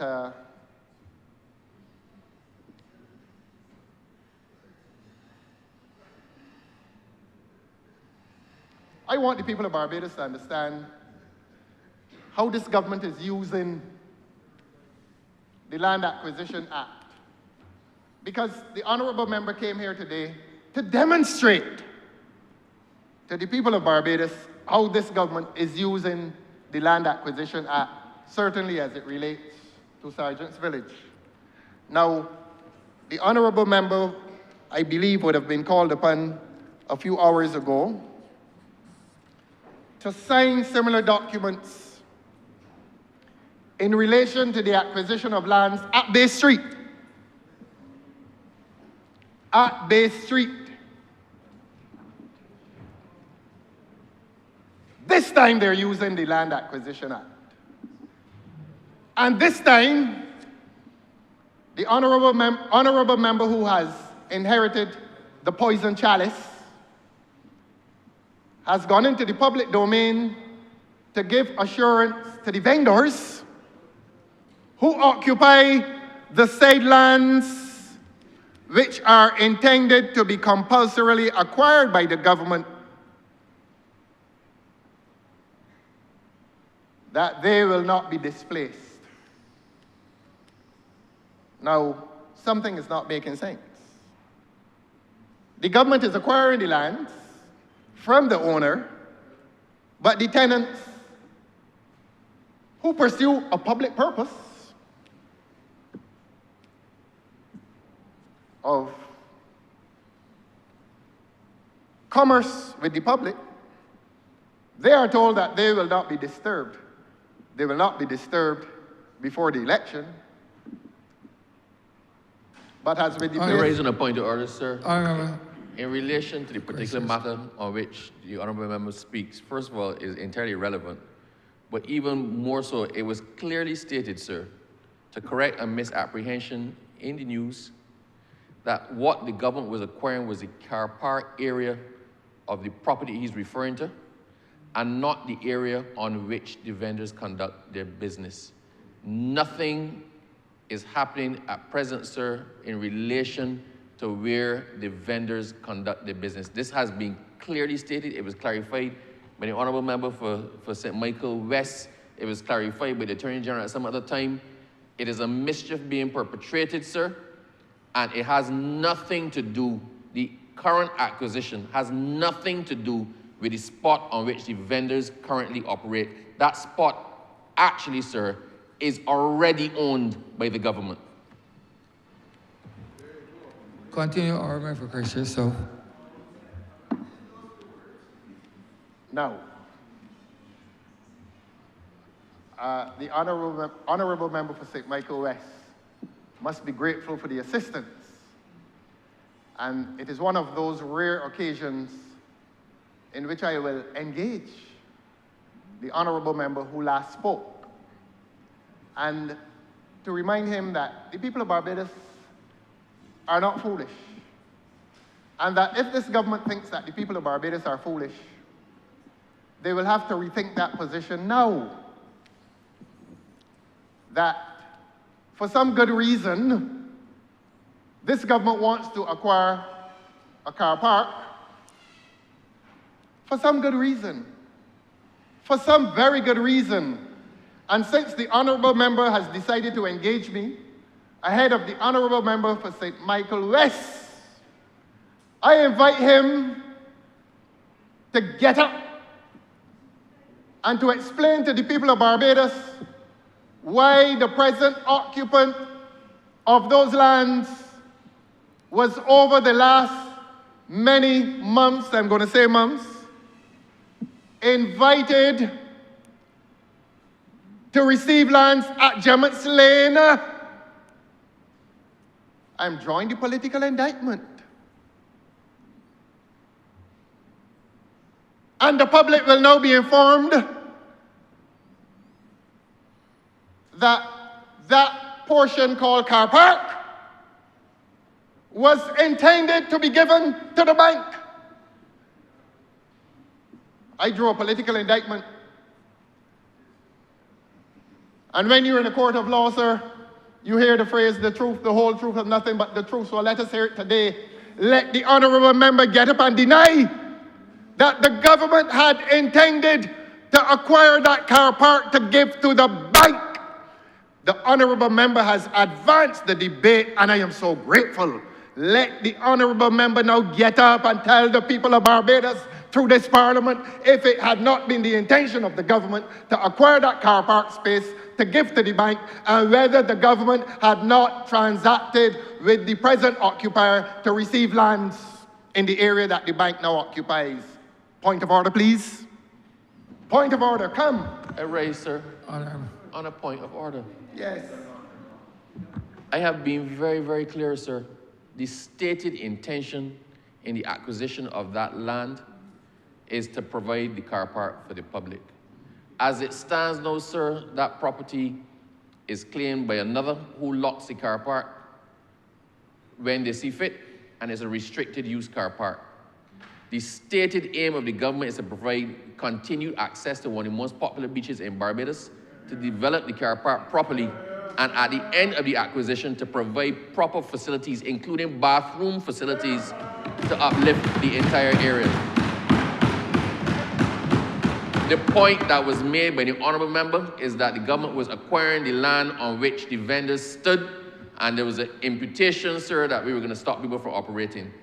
I go clearly again. What is being acquired is the car park for continued use as a car park and access, and that the land on which the vendors currently operating is not the subject of any acquisition because the government already owns it.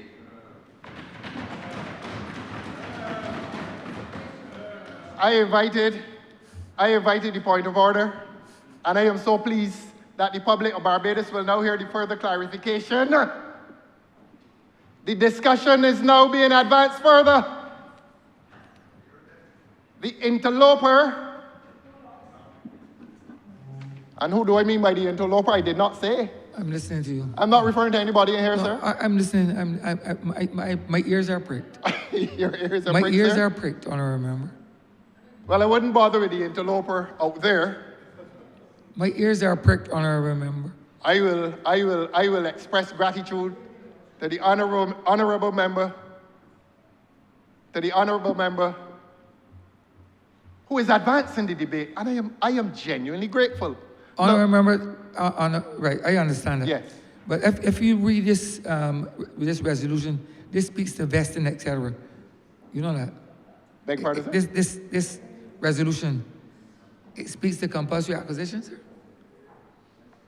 Does this resolution speak to compulsory acquisition? It speaks to... Or does it, just look at it. Does it speak to compulsory acquisition? Does it not speak to, under Section 5 of the Crown Lands Vesting and Disposal Act, to Roof 5, honourable member? Does it not speak to that? Yes. Does it not? So I would be correct in saying, honourable member, that this resolution has nothing at all to do with Cap 228. Am I correct in saying that, honourable member? what we are doing. Honourable member, am I correct in saying that? Am I correct in saying that this resolution has nothing to do with compulsory acquisition, but that it has something to do with vesting and disposal? Yes or no, honourable member? That has something to do with 225 and not 228? Am I correct in saying that, honourable member? Honourable member, am I correct in saying that?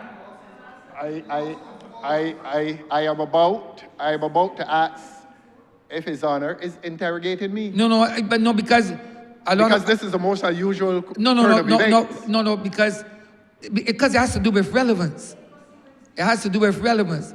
If the vesting, if this piece of legislation, if the resolution has to do with cap 225, it therefore means that you ought not to go outside 225 and involve cap 228. This resolution speaks nothing at all to do with cap 228, honourable member. And so if the lands, and I'm so grateful for the clarification, and so if the lands, I'm so happy. I have turned so happy that the Honourable Member for Christchurch East has now intervened to offer clarification that his colleague did not offer. But what I want him to offer to the people of Barbados, what I want the Honourable Member who has inserted himself to offer to the people of Barbados, is some larger explanation as to why the government wants to pursue this legal recourse so that it can merely pave a car park where they don't go pave the potholes all over Barbados. They are using their power, their large governmental power, to pave a car park and penalizing a man who is using it so that the several taxis... I remember, you don't raise. I remember, what does that have to do with cap 225 for which this resolution speaks? Please, notwithstanding that the RMF for Christchurch East has risen, please resort to what is before this chamber in relation to cap 225, Yes. please. Yes. So disabuse your mind Yes. So from disabuse your mind from what was said by the RMF for Christchurch East as it relates. This said these specifically. This is particular as it relates to cap 225. Continue, RMF Christchurch. So hopefully he will accept your ruling that his intervention was irrelevant. No one has any choice but to accept my ruling. Everybody must accept my ruling both from of here. us. Both of us. Thank you kindly. Yes. Continue, RMF. Hopefully he will. RMF, continue, please. Yes. Hopefully he will no longer pursue. Having heard your ruling, sir, that he is introducing irrelevant material. Honourable member, you cannot comment on that. I have made a ruling. Continue with the resolution before this chamber. I merely invited him to accept your ruling, sir. Honourable member, you have no jurisdiction to invite him. You're not vested with that authority. Continue, please. Well, all I will do is hope that he heard you. And that the excursion on which he took you... Honourable member, please deal with the resolution, please. Yes. But what the people of Barbados are interested in relation to this, this general thrust of the government in acquisitions and... Honourable member, there's nothing before this chamber in relation to acquisitions. Look at vesting. Look, please look. That's not acquisition. You know the English language better than I. Vesting start with a V, acquisition start with an A. They're not one and the same. One is not synonymous with the other. Come on, honourable member. You are school in literature. Very well. Please stick to what is before this chamber. Continue, honourable member, for Christ yourself. Yes. Thank you, sir. So that we wonder now what the Honourable Member for Christchurch East is going to do. Because you have ruled, Mr. Speaker, that the resolution deals with vesting. And the Honourable Member has risen in here. Honourable, go past that. Go past that, please. Speak to what is before this chamber. I'm just recognizing his No, plight. Please, stick to it. And so you have ruled, sir, that this is about vesting. And disposal. Precisely. Cap 225. And the honourable member, I'm going to help him, you know. I'm going to help him. Honourable member, please, this has nothing to do with the honourable member for Christchurch East. Nothing at all. Please speak to what is before the chamber. So you are rendering him. Honourable member is not. You are now rendering him. We understand, sir. We know what you're doing to him. Honourable, please continue with the resolution. We know what you're doing to him. He got up and took you on an excursion. Honourable member, please speak to the Cap 225 and what you Honourable make your best said in relation to vesting of I'm the sorry land. that he allowed me to drag him where you don't want him to go. I'm sorry for him now. He's embarrassed, you know. Honourable member, can you please continue? Honourable, please continue. Can you? You ain't getting none, St. Thomas. Honourable member, please. You're lame duck. Honourable member, please not stop referring to the honourable member, please. This has nothing to do with the resolution. Do not reply to the honourable member for St. Thomas. Do not. Please continue, honourable member. Look, the lame duck. Honourable member, please deal with the resolution. As I said, sir, a lame duck is not a term of insult. The honourable member for St. Thomas is a lame duck. Nothing she says in here is of any consequence. Honourable member, the honourable member for St. Thomas has nothing to. The honourable member for St. Thomas has nothing to do with this resolution. Please continue as it relates to the resolution before this chamber, please. She continues to shout across your chamber. Honourable member, please. Please control her. Please control her. Please control her. You hear her again? I don't know if she means me or you. But what she just said is not Honourable pleasant. member asks you to express judicial No, deafness. I'm not. Her voice is not quiet. Her voice is not quiet. Will you wake up? Honourable member, please. Lame duck Attorney General, you wake up. Honourable member, please. Speak to the resolution, please. Yes.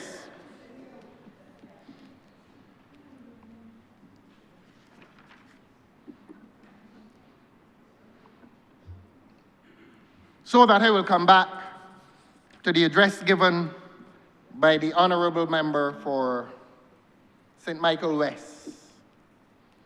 And I quote him, "The sole mission is to empower Barbadians to own or get a loan." Now, I accuse the honourable member for St. Michael West of having noble intent. And the intent may be noble. But I fear that the honourable member has misled gas station attendants, please keep quiet, son, has misled gas station attendants in this country. I fear that he has done. If the honourable member knows what is the income of gas station attendants, the honourable member will know that they do not qualify for a loan. The honourable member probably, if the honourable member does not know Mr. Speaker, on a point of order. sorry. I clearly said that there are other options available. Clearly, I said that the social mortgage program, which is rent to own, will be targeting gas station attendants. We know they are working, and through that program, we can offer them accommodation in these developments, sir, and not a mortgage. Thank you very much. Thank you. Thank you. When it is dialectical, we make progress. And I, on behalf of the gas station attendants in this country who may have been misled by being told that they qualify for mortgages, the honourable member for St. Michael West has now clarified the means by which they may be enfranchised. But on the question of loans, I invite the honourable member to get to his feet again and to tell this country what he knows about the alleged repayment of $4 million to the Housing Credit Fund by who? Is it true or is it not? The honourable member for St. George South stood up here a few months ago before he was fired and said,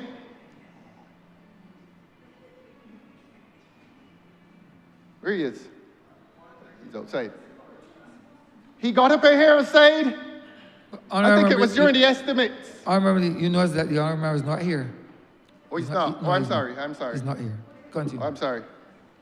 Thanks for informing me and the public that the honourable member for St. George has refused to be present.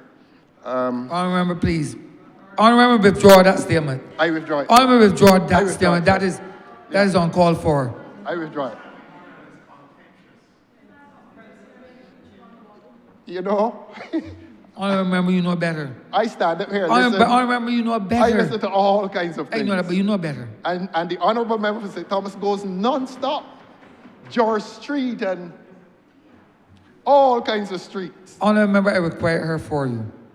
I will do And that. to call her lame duck Honourable member, continue, please. who cannot get a road in her constituency. That's why I call her lame duck. Honourable member, what has that got to do with the resolution before this chamber, please? You can see just now.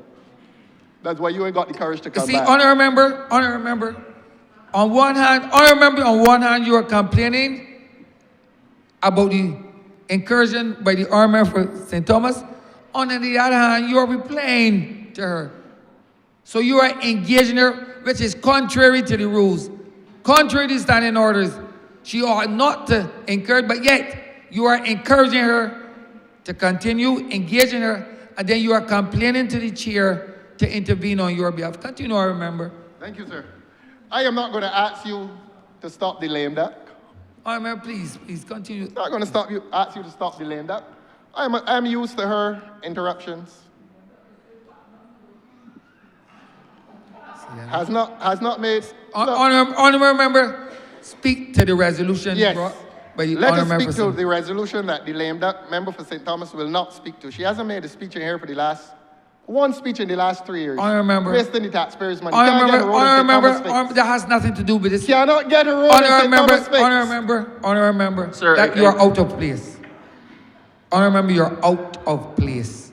Please, do not resort to that kind of language before this chamber. What kind of language, sir? About language, do not. That the honourable member can't get a road in St. Thomas Not fixed? that. Honourable member, please speak to the resolution. please. Cannot get a road in St. Thomas Honourable fixed? member, please speak to the resolution. I come in here keeping a lot of noise. Honourable member, please.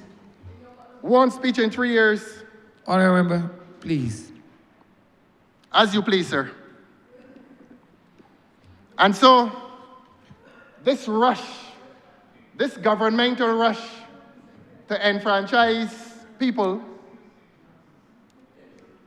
and I am saying that the potential.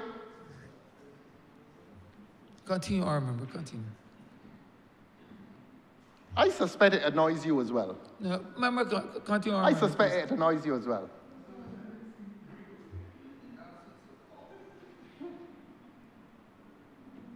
I'm waiting for them to stop. Honourable, no, you continue. No, you. Honourable member, I'm addressing you and you cannot hear me and them too. I can hear you, honourable.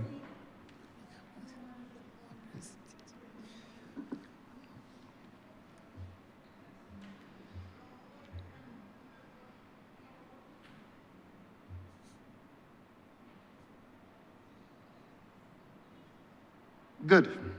There's quiet. Now, the honourable member promises these lucky persons that these duplex sites will be handed over at the end of January.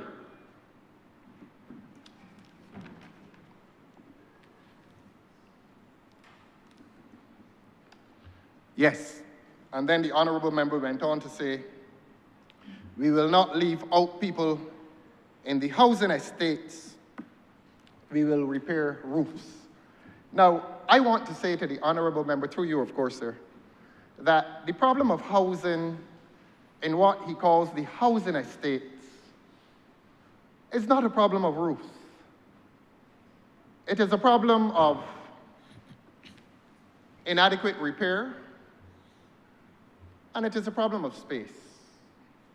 And a conscientious government ought to be appealing to the people in the housing estates in a manner that makes their occupation of the present accommodation more comfortable. And how do you do that? A roof is not going to add to the space. What we need to say to the government, and what the Democratic Labour Party will say to the people of Barbados, is that many of the housing estates are now inadequate for present occupation. In other words, there simply is not enough space. There are too many people living in the housing estates. And so to cover a problem, quite literally, because a roof is a covering, to cover a problem with roof repair does just that. It covers the problem. Has this government any plan to alleviate the problem of overcrowding in the housing estates? And when the honourable member spoke in the manner that he did as to the housing estates, I remain optimistic that the honourable member would have addressed that problem of overcrowding. Except, Your Honour, that now the people in those housing estates must remain with the view that the government does not intend to solve the problem of overcrowding in those various estates. I will also say to the government, by way of information, that there are several vacant lots across this country, and there are several lots that are not occupied, or houses that are not occupied. They're either dilapidated or otherwise abandoned, or both. You have the event of death of the parent or grandparent, and you have the event of emigration by the offspring of the grandparent who may have been deceased. There are lots of them. And we have prior hereto recommended that the government needs to have a program of rehabilitation within the existing communities. That is not to reinvent the wheel. It was a program that was done by urban development and rural development for many years. For many years. Has the government abandoned that program, in which widespread rehabilitation occurred within the established communities of Barbados? Has the government abandoned that program? We know, for example, that they have made redundant workers from one of those corporations or both, and that the government is refusing to pay them severance, but that's another issue. The main issue here is that the government is not seriously committed to the problem of the lack of housing for low-income people. That's a very serious problem in Barbados. This Democratic Labour Party expresses a philosophy in which it remains committed to the provision of housing at subsidized costs to the consumer. Like transport, like education, like health, a Democratic Labour Party administration remains committed to a program of subsidized and affordable housing for the working class people of Barbados.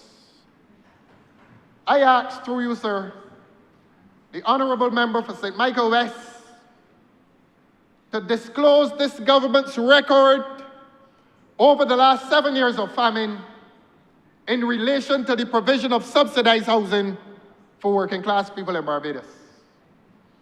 If the Vesperia Hope Project was intended so to have been, it has failed. The prices of the houses down there escape working class people, even working class couples, both of whom are working. I've made reference already to pool, a failure. This government in 2022, said that it was going to build 10,000 houses. And I remember the then housing minister falling into a state of deep unhappiness when it appeared that a sword was held over his head in the event that he would fail to deliver. And he has not disappointed in that he failed to do that. There's no appearance of 10,000 houses 3.5 years later. There's no appearance of it. So that the government's housing program has been a failure. And I've said that to say that it is not any compensation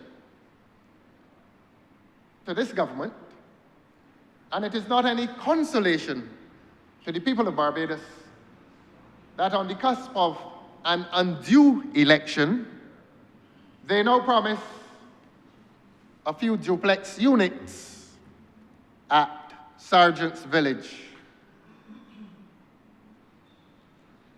What the people of Barbados would hope for, and what a reasonable population expects, is that if a government is serious about its housing program, it would take the 5 years that is given by the electorate and complete the program. Instead, what this government has done, this government has pursued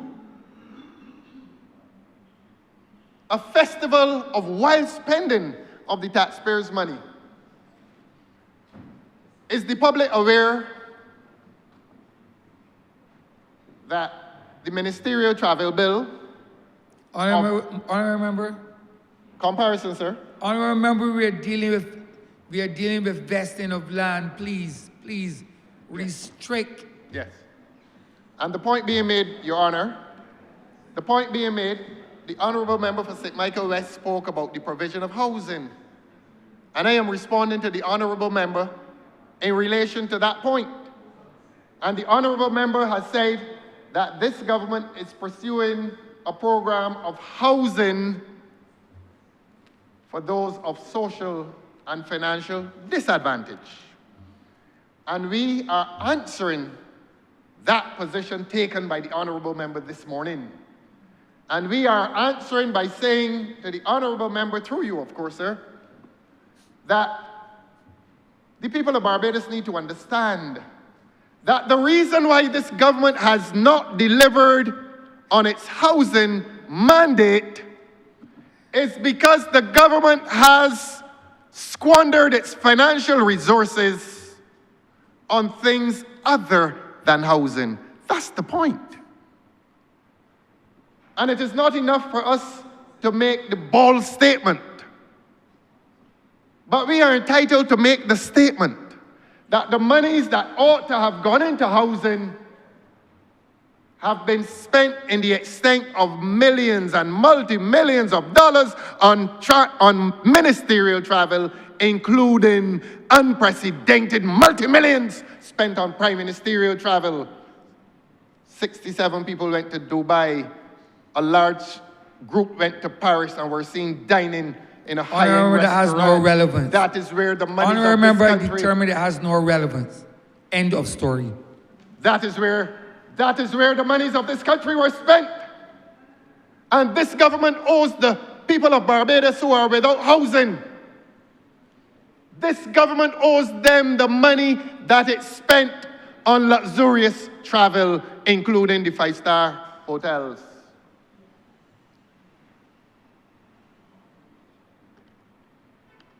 The money that was spent to go to Ethiopia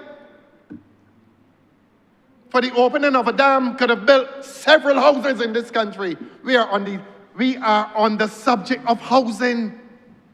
I am on the subject of housing. And to the people in Barbados who have been deprived of low-income housing, I am saying to them today where the money has gone.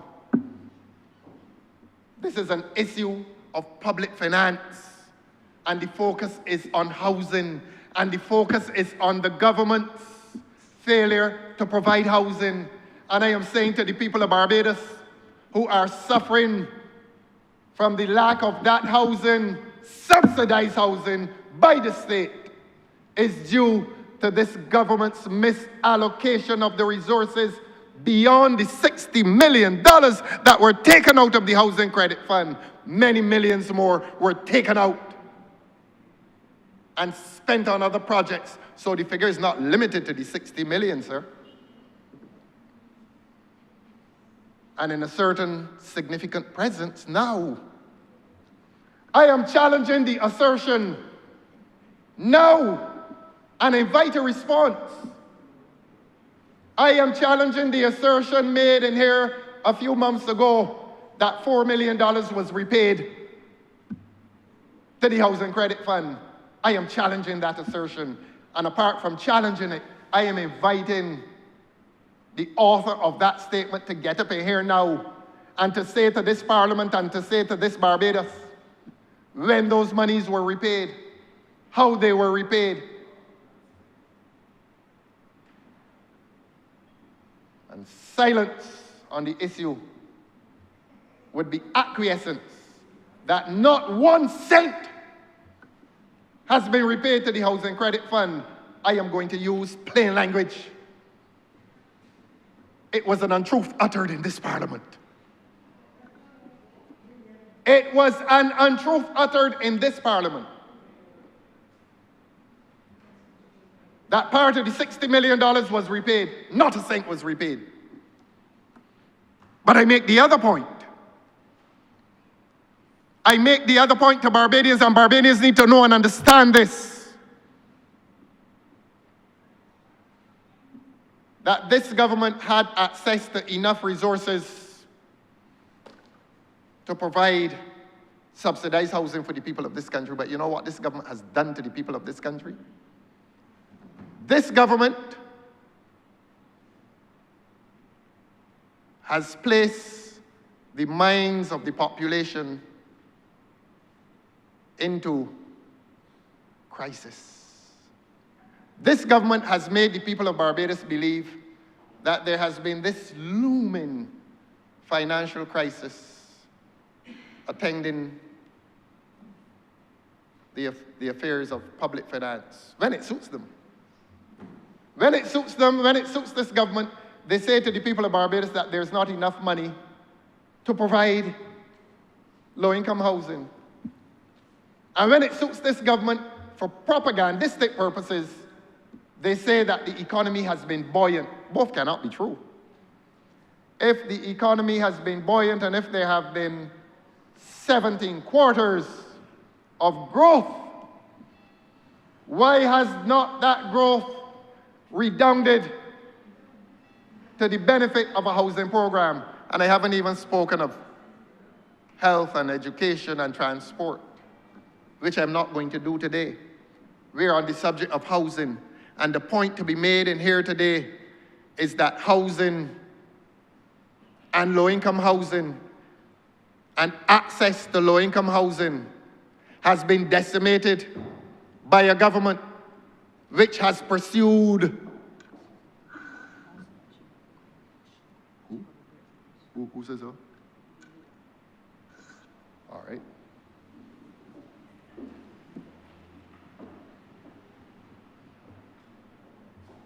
finishing now. Honourable member, continue, please. Continue. Yes. That would teach you all not to interrupt me. Honourable, When please. they're hungry, Honourable, please continue. that would teach them not to interrupt Honourable, me. please continue. They're hungry, I would have finished half hour ago. 45 minutes ago, I would have finished. Honourable member, please.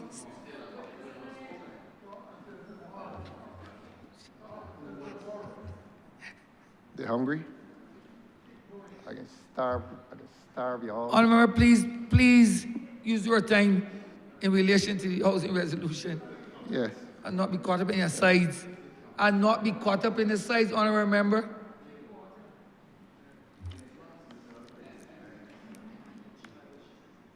Hungry?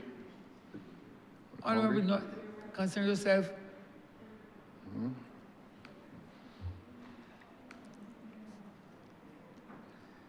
I will not starve the people of this country of this information.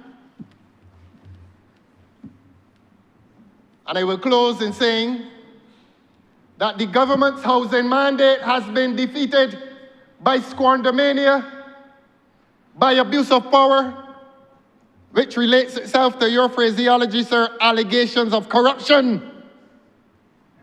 If that is your preferred phraseology, Your Honor, I accept it. And so the government has failed. The government's housing mandate has failed.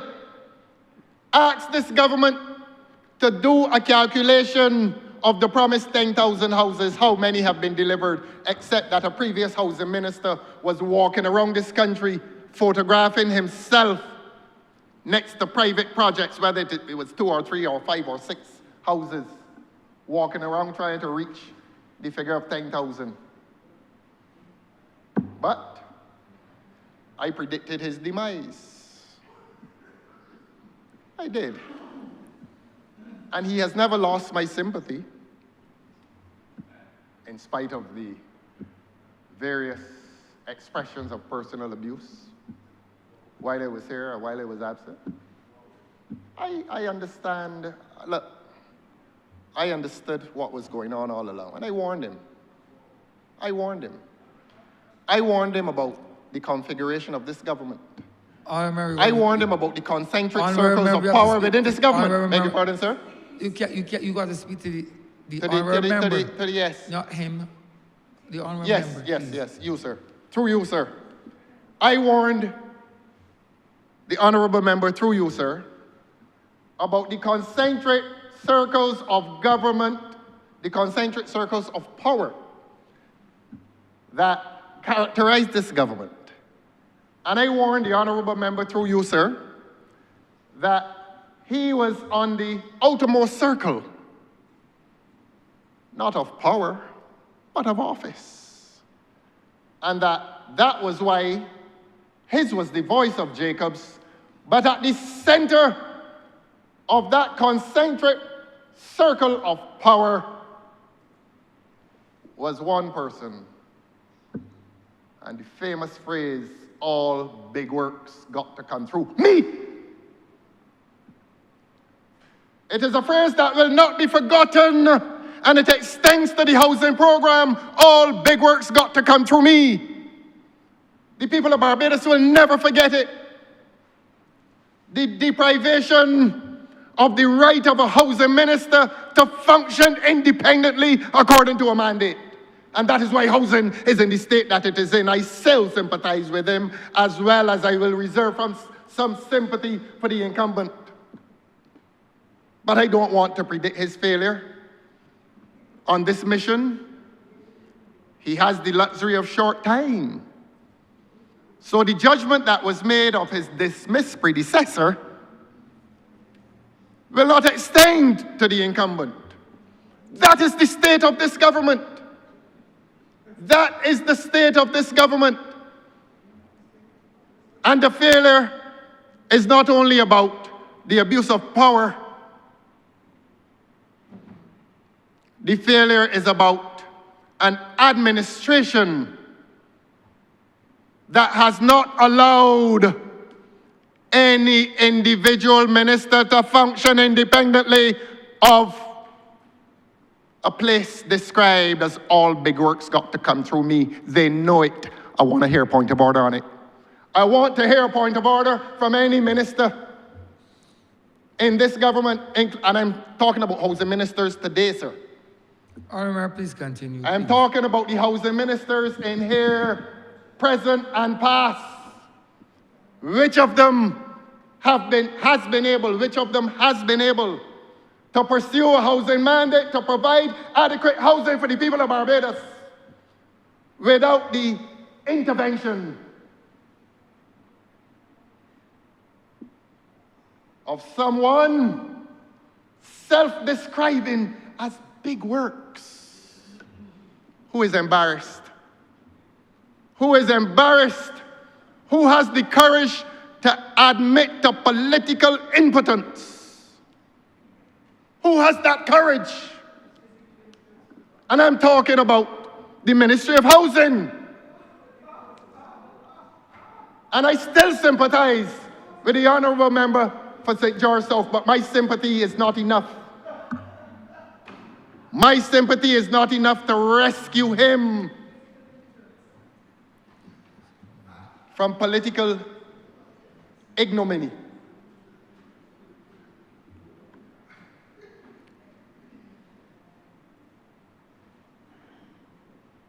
That is where housing stands in this country, and we will not let the people of Barbados forget it. That is where housing stands in this country. So that when I hear the sweet words of the Honourable Minister of Housing today, maybe they're just that. Maybe they're just sweet words. But there's no delivery that will satisfy the people of Barbados that there has been any serious housing program to house the thousands, there are thousands of Barbadians crying out, Your Honor, for adequate housing in this country. This is no joke. And this government has failed them. And this initiative today is only a drop in the Atlantic or Pacific Ocean. It is a small token to a few people who will occupy a few duplex units at Sergeant's Village. What about the thousands across Silver Hill, Gall Hill, Deacons, Pinelands, Grisettes, and Eden Lodge? What about them? What about those patriotic Barbadians who live in circumstances of severe overcrowding and that this government has not offered any prescription to alleviate that overcrowding? This government has not done what the Democratic Labour Party will do, which is to say, expand on the present locations and make more comfortable the housing accommodation in this country. And as I've said before, and I repeat, has this government done an audit in the established lived-in communities? And has this government made any effort to replicate what was done earlier in terms of urban, suburban, and rural rehabilitation in relation to housing? Has this government done that? What this government has done is that it has scaled back the operations, or indeed, it has made extinct the operations of the Rural Development Corporation. And so housing in Barbados is no farther advanced now than it was when this government made those promises, when this government first made those promises. And so, the judgment, Your Honor, in relation to this government's performance in housing must be that of failure. We say that this government has failed. We say that this new housing minister, a few hours into the job, probably will not wish to take responsibility for it. maybe that is a valid and legitimate claim. And joining with that valid and legitimate claim, I am still willing to make an excuse for his predecessor and to repeat that whenever we heard his voice, it was the voice of Jacob. And I repeat that the hands that diverted monies away from the Ministry of Housing were not his hands, and that he was fired. He was fired. He was made the poster boy. The honourable member for St. George South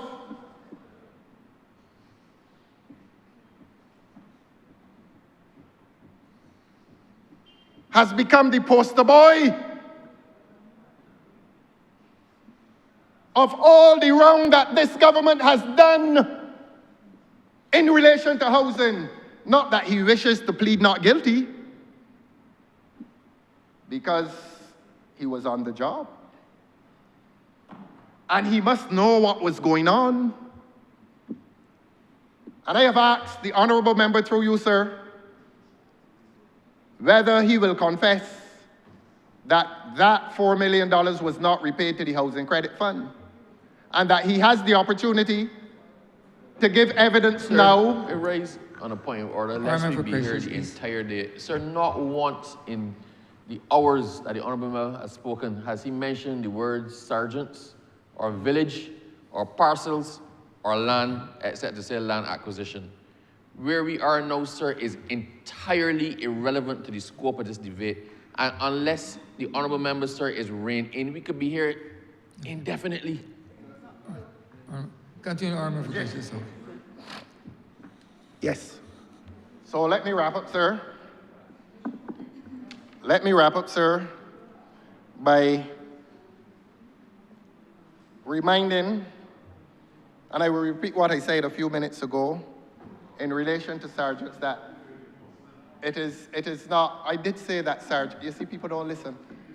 I did say, well, it can't be so tedious if the honourable member for Christchurch East did not hear it, that sergeants is no consolation, and that sergeants will only house a few people. That was said a few minutes ago. But anyhow, I'll leave that alone. I'll leave that alone. But that this government has failed. And I did not wish the predecessor, immediate predecessor, Minister of Housing, to believe that he will walk away unscathed by these allegations. But to the honourable member, I will give the credit that he was not the central author of failure, that he was an accessory after the fact. And you're a lawyer, a criminal lawyer, but we're not talking crime here today. That he was an accessory after the fact in relation to impropriety, financial and administrative, within the housing ministry. It has to be said. It has to be said that the principle of all big works got to come through me applied in the Ministry of Housing. I am to be afraid to say that. When the people in Barbados out there saying it, they're to be afraid too. They're to be afraid to vote, even though they're taking the name off the voting list. But let us come back to housing. I remember that has no let relevance. Let us come back to housing. None at all, I remember. Yeah, let us come back to housing. Let us come back to housing. That is the principle that has destroyed housing in this country. So that if he wishes a plea... I remember. How soon you're... I'm finishing right now. Give me a few minutes, ma'am. Not 15. I'm finishing right now. Continue, Honourable. Any points of order, adding 5 minutes. Honourable member, point continue, of order. please. All right. Continue, Honourable member. Thank you, sir. I am going to repeat. You know, the problem with this government, sir, we are housing. The problem with the house in which this government lives is that they live constantly in fear.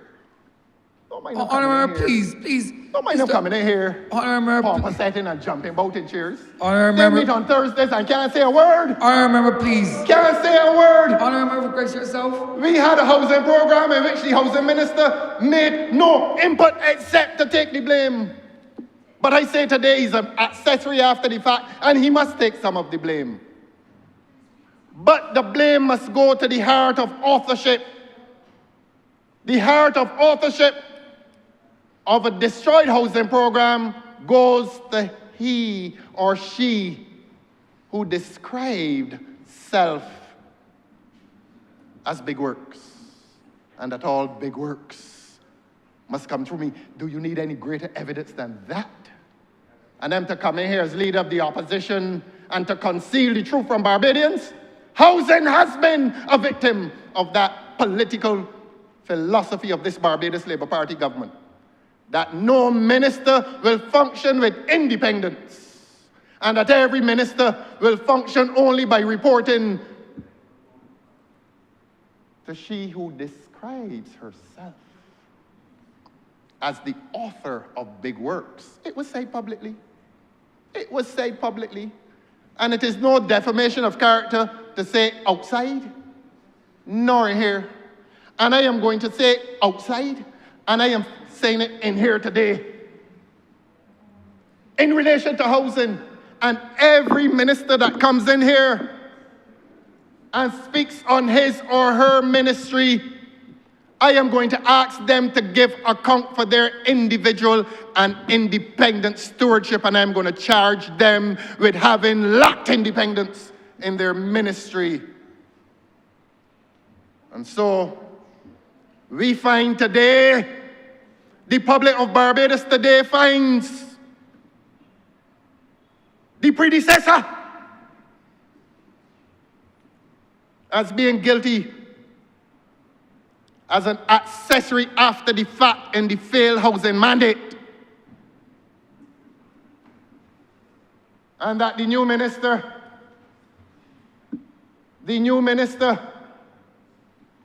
has not accumulated enough time in the ministry to stand with similar condemnation. But to that new minister, the Honourable Member for St. Michael West, the Honourable Member should hope that the election is sooner than that Honourable Member may think. And that this government is attempting to rescue the failure in housing by the calling of an undue election. We have 30 candidates. How many they got? Scrambling all over Barbados every weekend, cursing one another, talking about who walk off the road. Honourable, please restrict your thing. Yes, sir. Yes, sir. I accept your ruling. Too many lame ducks in the place. Honourable, please restrict your... Yes. Too many lame ducks.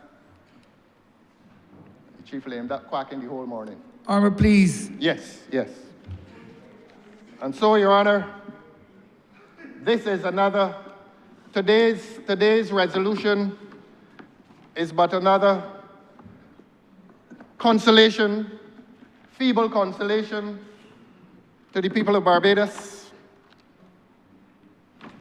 I will promise the people of Barbados that hope will not be allowed to die, although this government attempted and succeeded by exploiting bad law that constitutes the Public Accounts Committee, with a majority of members of a government and with a majority of members of a cabinet. I don't know who drafted that law.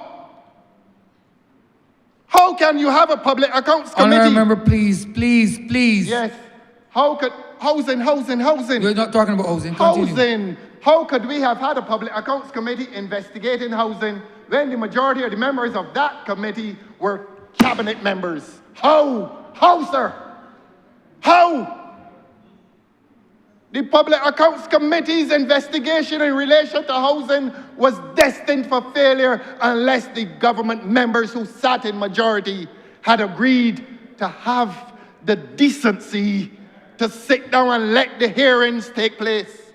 It would never have taken place with the propensity that this government displayed towards the functioning of that committee in relation to housing, sir.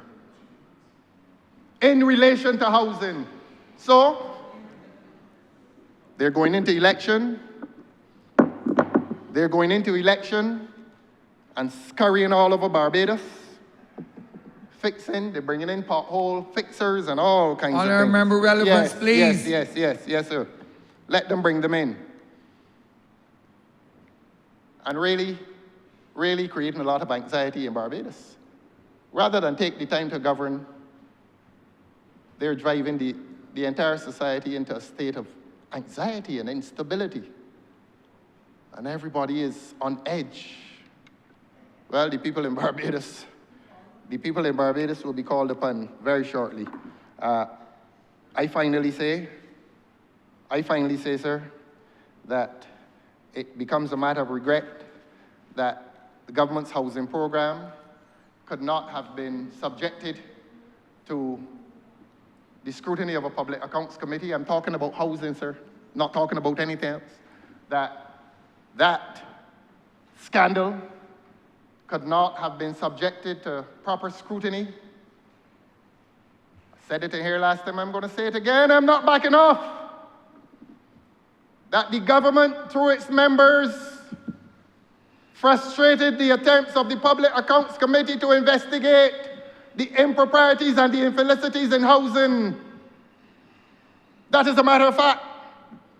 Let anybody in here or elsewhere deny that the government members on the PAC were in majority. They were in majority. And it was about survival, not of the fittest, but survival of the majority. Might over right. Survival of those who were politically in majority. And that is why housing today stands without proper scrutiny.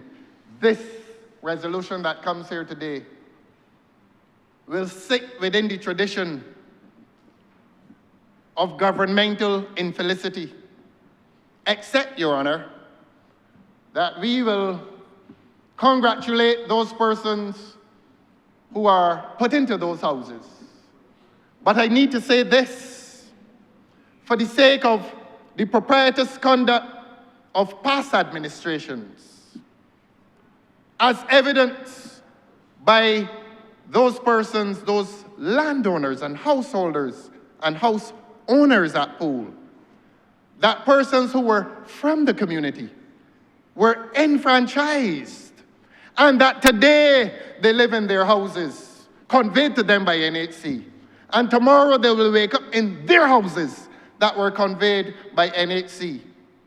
And that hope has been a blot on the public affairs of this country. That hope has been a blot